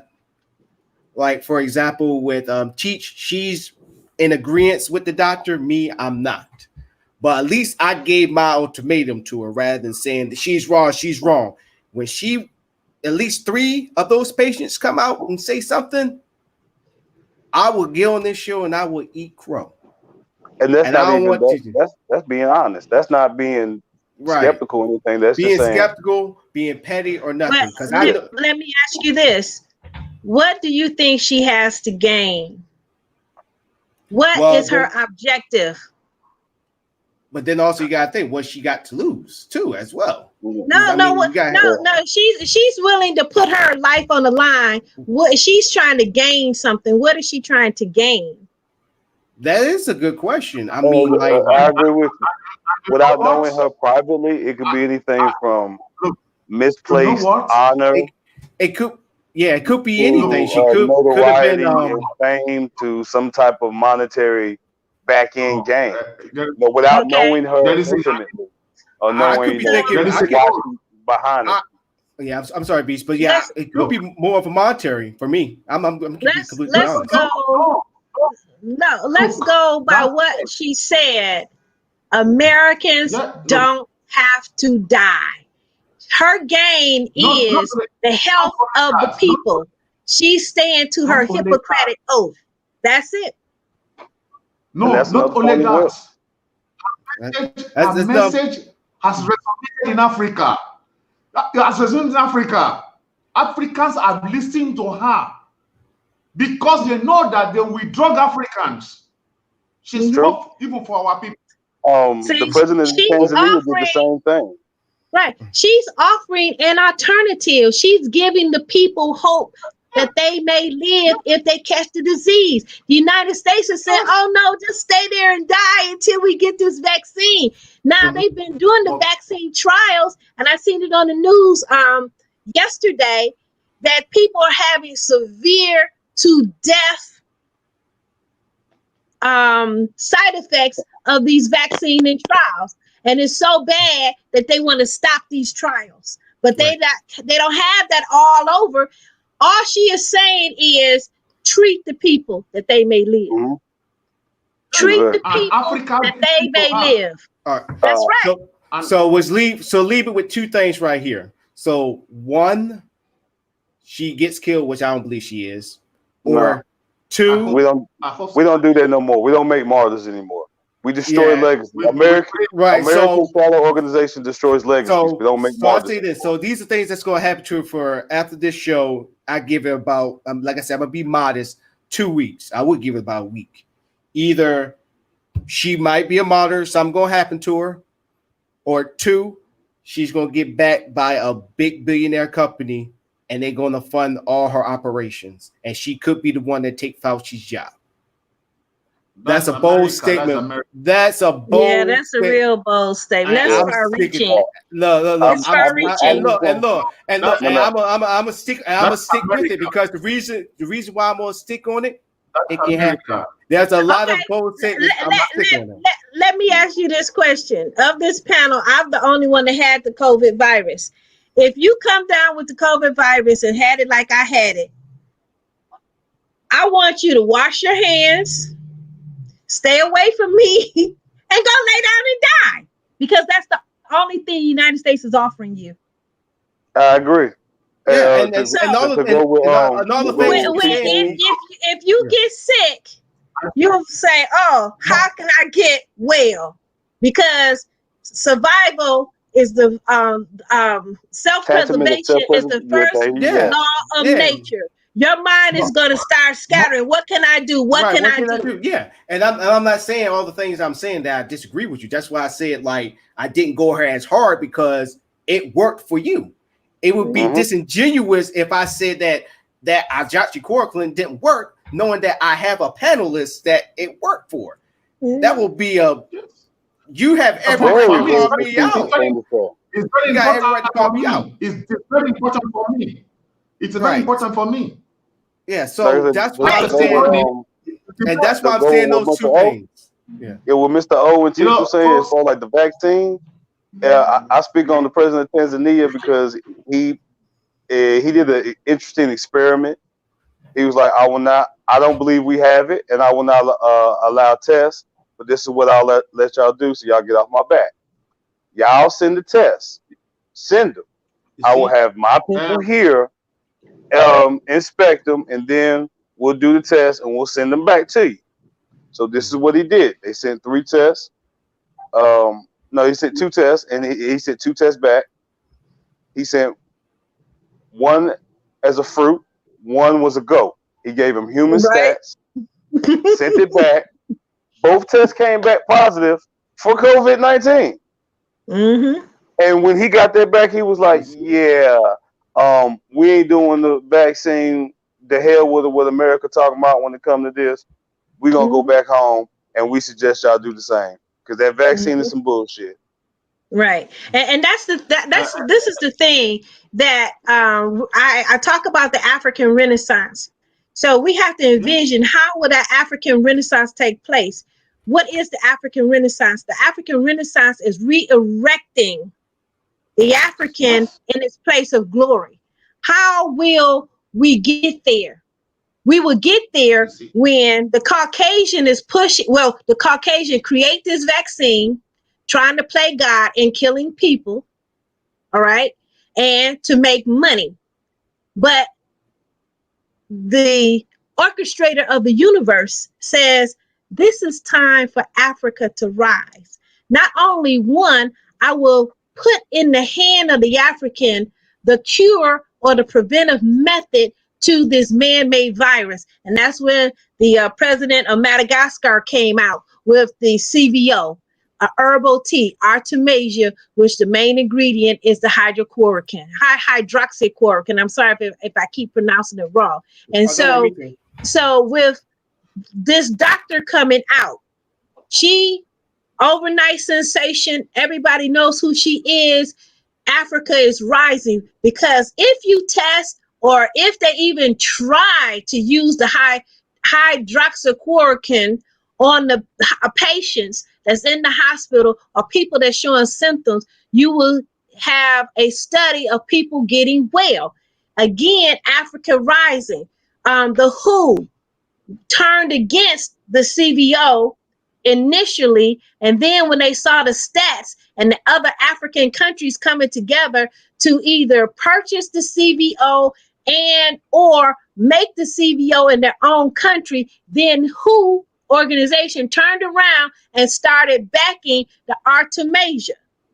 So we're seeing a shift because WHO first said, oh no, nothing good can come out of Africa. But the God of Africans said, oh yes, something good will come out of Africa. And I'm going to do it on an undeniable stage that everybody in the world will see my glory and my Africans rise and stand and take their respectful place in this world. If I could add to that, Teach, I would say that it's not it's more of a unilateral reunification of the African consciousness. We are That's not. waking up, and not just waking up, but we're syncing up. The African spirit in America is syncing up with the African spirit back home. The African Yes. spirit that is cascaded and scattered across the hemisphere is syncing up. Exactly. And that's what we're really, that's truly what we're seeing here. And we're seeing the effects of that. That's going to bring upon what you speak of, the physical Exactly. manifestation of That's us, how it's of happening. the return to our African heritage and our true African glory. All right, go ahead, Mr. Yes, I will not elaborate too much. The reason why till now the numbers in Africa are low, except the numbers inflated, is because there are some seeds that Africans use to pray in the morning for libation.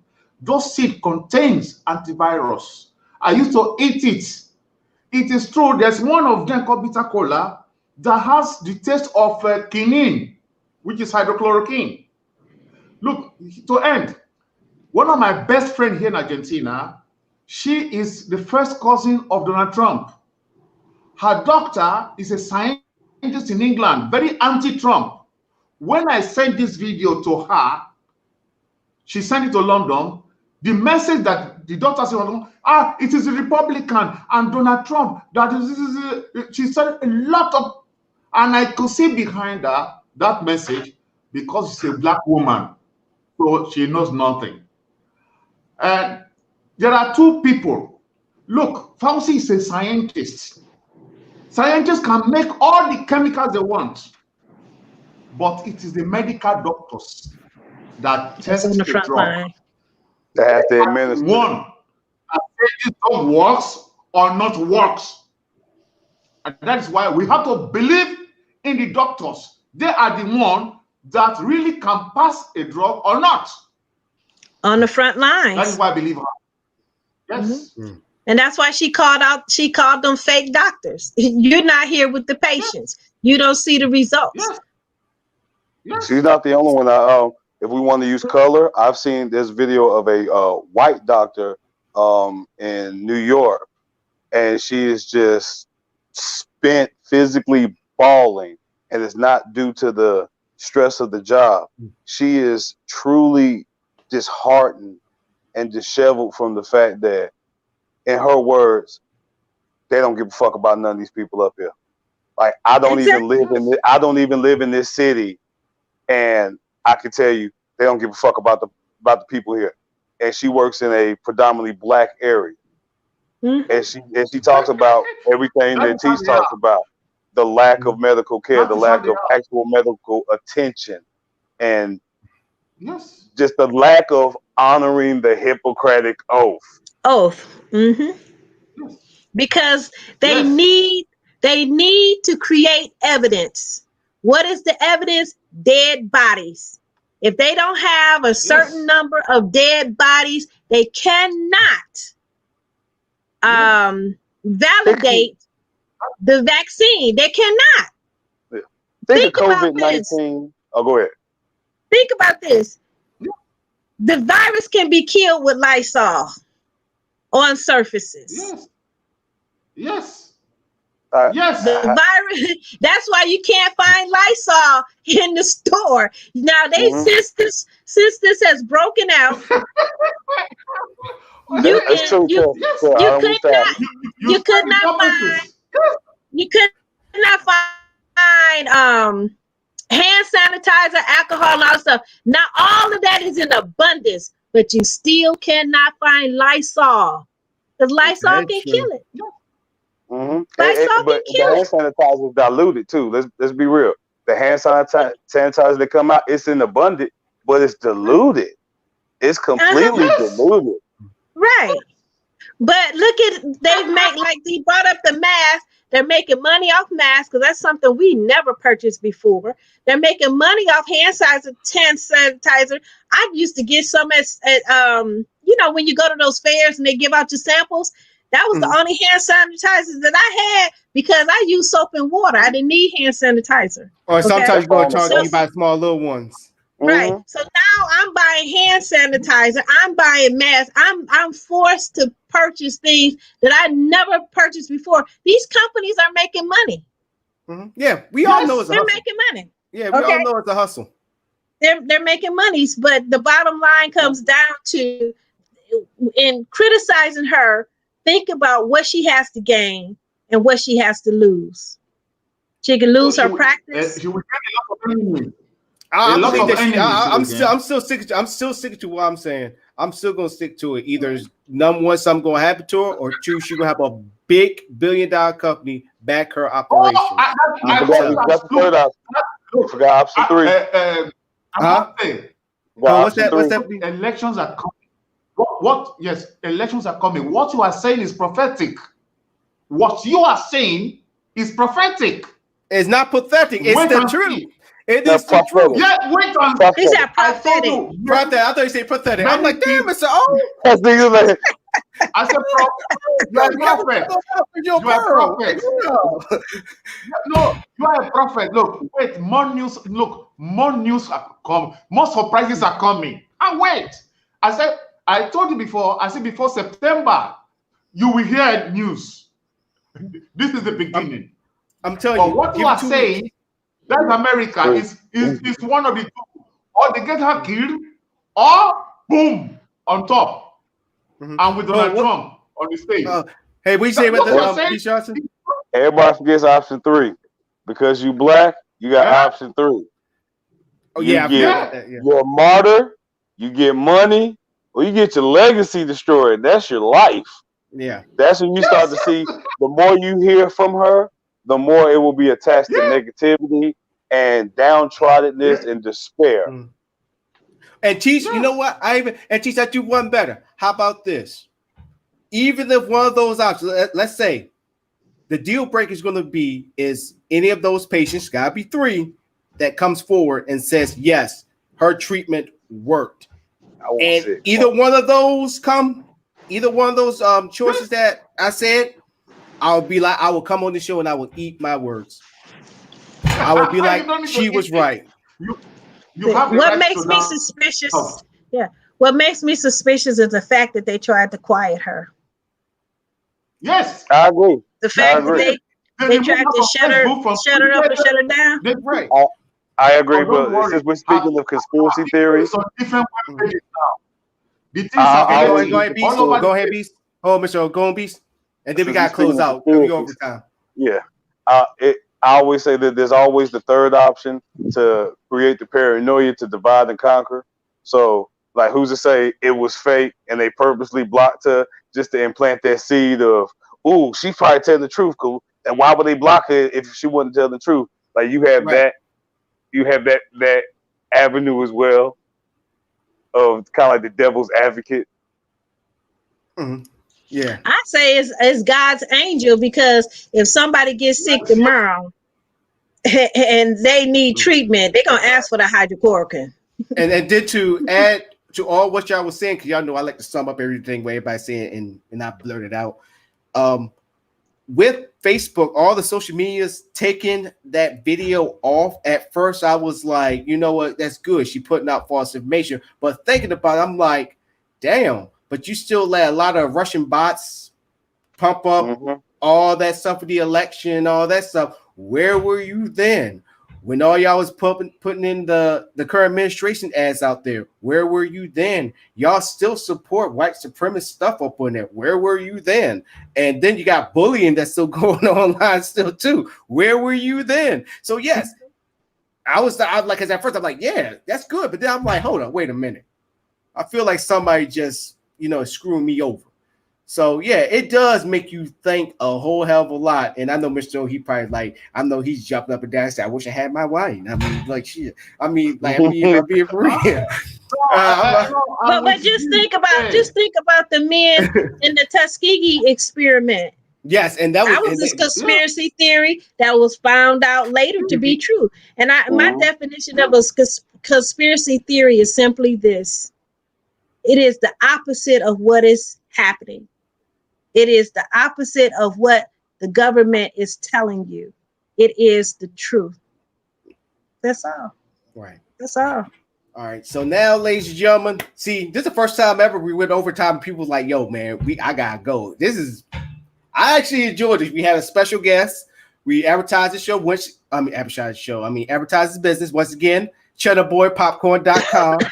Go ahead and get some of that popcorn because I'm definitely going to order. I'm definitely going to look online today after the show. But now we got to get into that thing called our final thoughts. And Mr. O, you are on the block.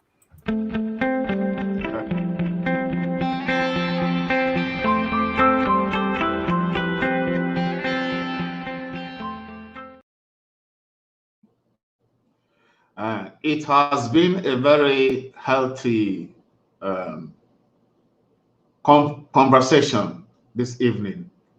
I'm very happy that you brought the businessman, and I hope many African Americans will seize the opportunity also to build themselves up in the market. As regards Dr. Emmanuel, I really pray for her. This time, Blacks are coming out to speak on all sides.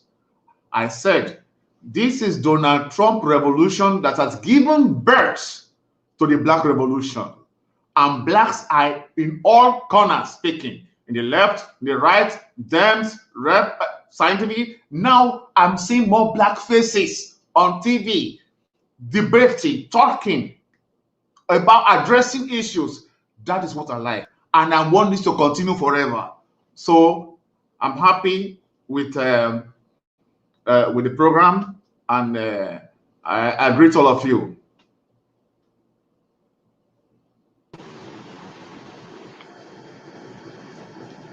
I would like to say that I started out talking about culture, and everything goes back to culture.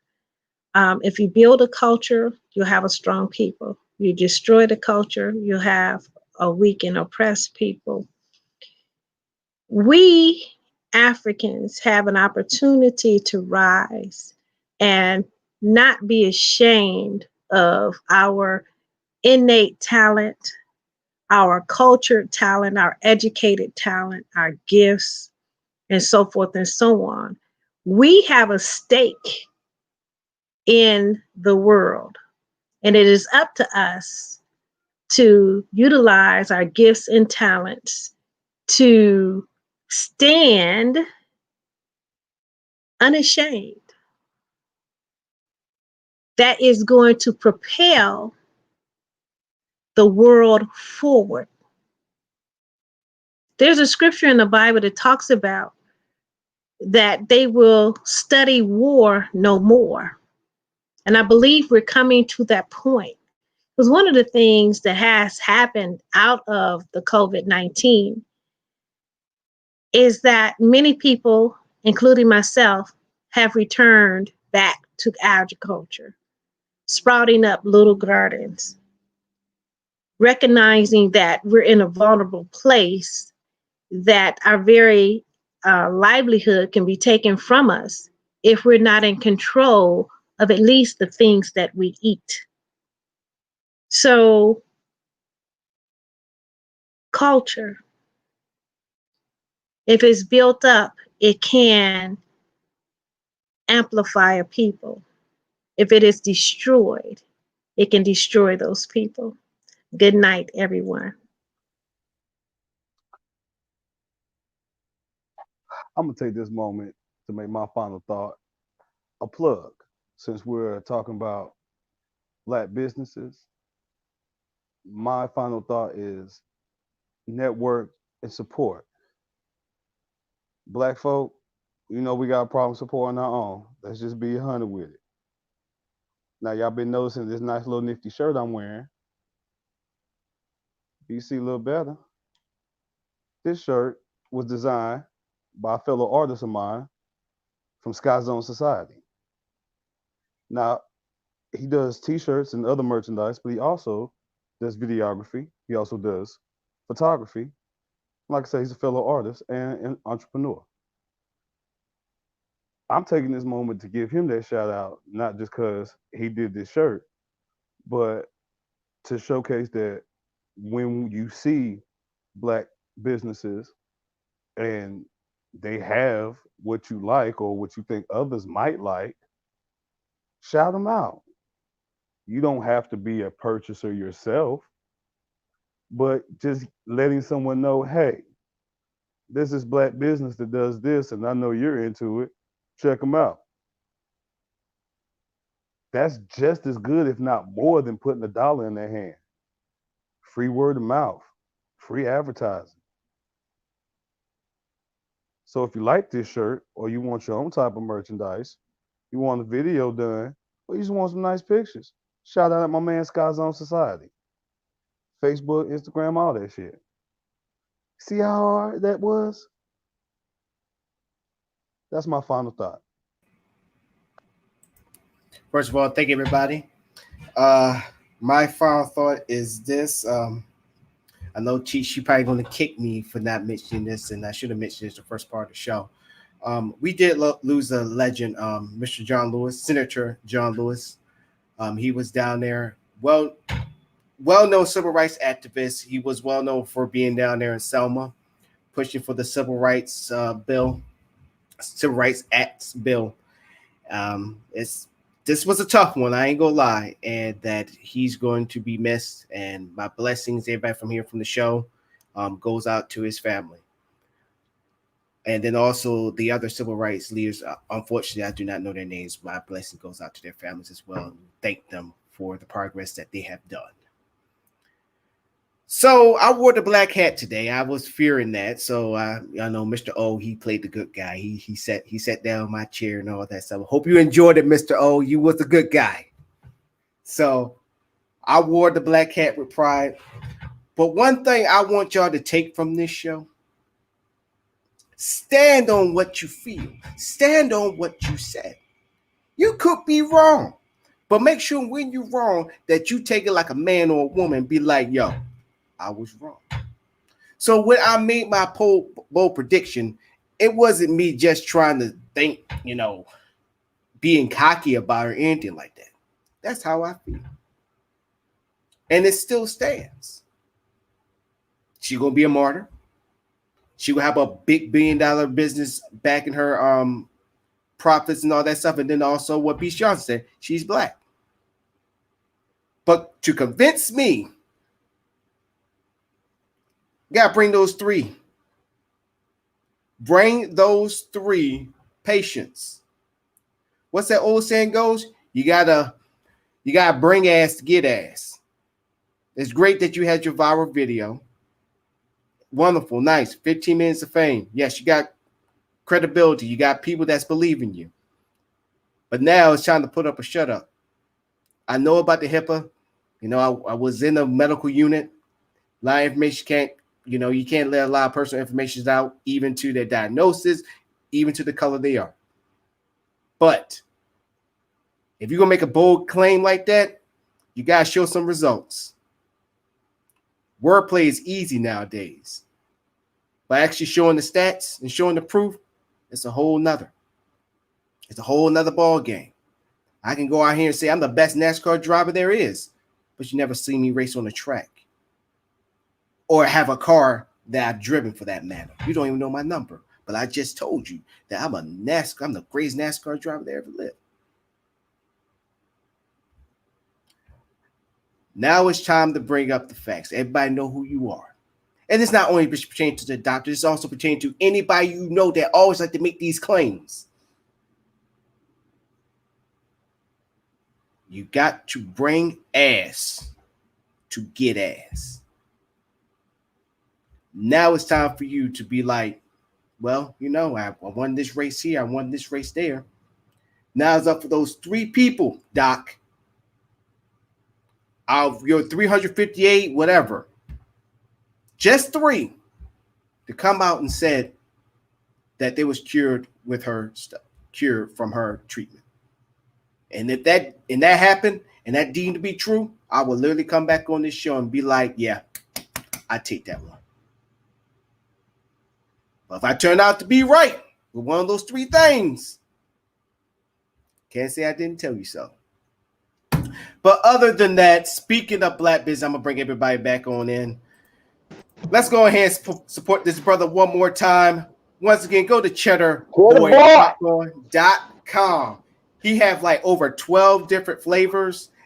I really want to try that birthday cake, but I really want to try that cheddar, that chili cheese one. Which one you gonna try to aim for, Teach? I like the chili cheese. Mm-hmm. What about you, Mr. O? I know you go old way. I know you over there, Archie. You need that chili cheese so you stay warm.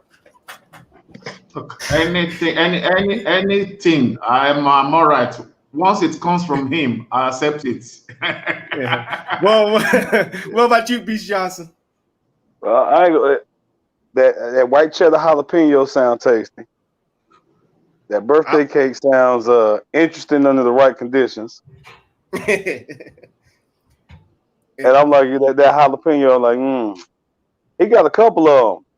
Man. He had about 3-4 of them. I'm like, I might have to give me let me see what your batch order looking like. Yes, I'm thinking about going to his open shop, his pop shop in Berrien. Berrien is not too far from here, so I will. I'm probably gonna record that and put that on the show so y'all can see everything and all that stuff. But I am going to order some popcorn. Y'all should too. Also follow him on his Facebook, Cheddarboy Popcorn. Find him on Facebook. You can also find him on Instagram with the same name, Cheddarboy Popcorn. And then also he special requests his daughter, Sweeter Things, as you see right there on the screen. Sweeter _things. I'm gonna see what his daughter's working with some cakes, and knowing that I'm a fat boy by nature somewhat, I'm gonna give it a little try. But other than that, thank you once again. I'm about to ask y'all, are y'all gonna be down for Friday? I'll be here Friday. Yes. All right. So Friday's gonna be a free for all. So I'm just gonna let y'all know that. So it's gonna be a free for all of topics and all that stuff. So this is gonna be the last week where we're gonna do this format like this, and then we gonna start implementing y'all segments. So Cheech already came up with one. Beast Johnson came up with one. Mr. O, I need one from you. So don't rush too much into it. But next week we're gonna do segments from our respective panel, and then I owe y'all one too as well. But other than that, thank y'all for tuning in to this special show, like always. For myself, Donnell Lamonte Morris, your host, and my panelists, Cheech, Anita Joe, Beast Johnson, and Mr. O. Thank y'all for tuning in to another great show of #Fade to Black. Y'all have a good one. And once again, ladies and gentlemen, please stay safe. Catch y'all later. Bye. Bye-bye. Good night, everyone.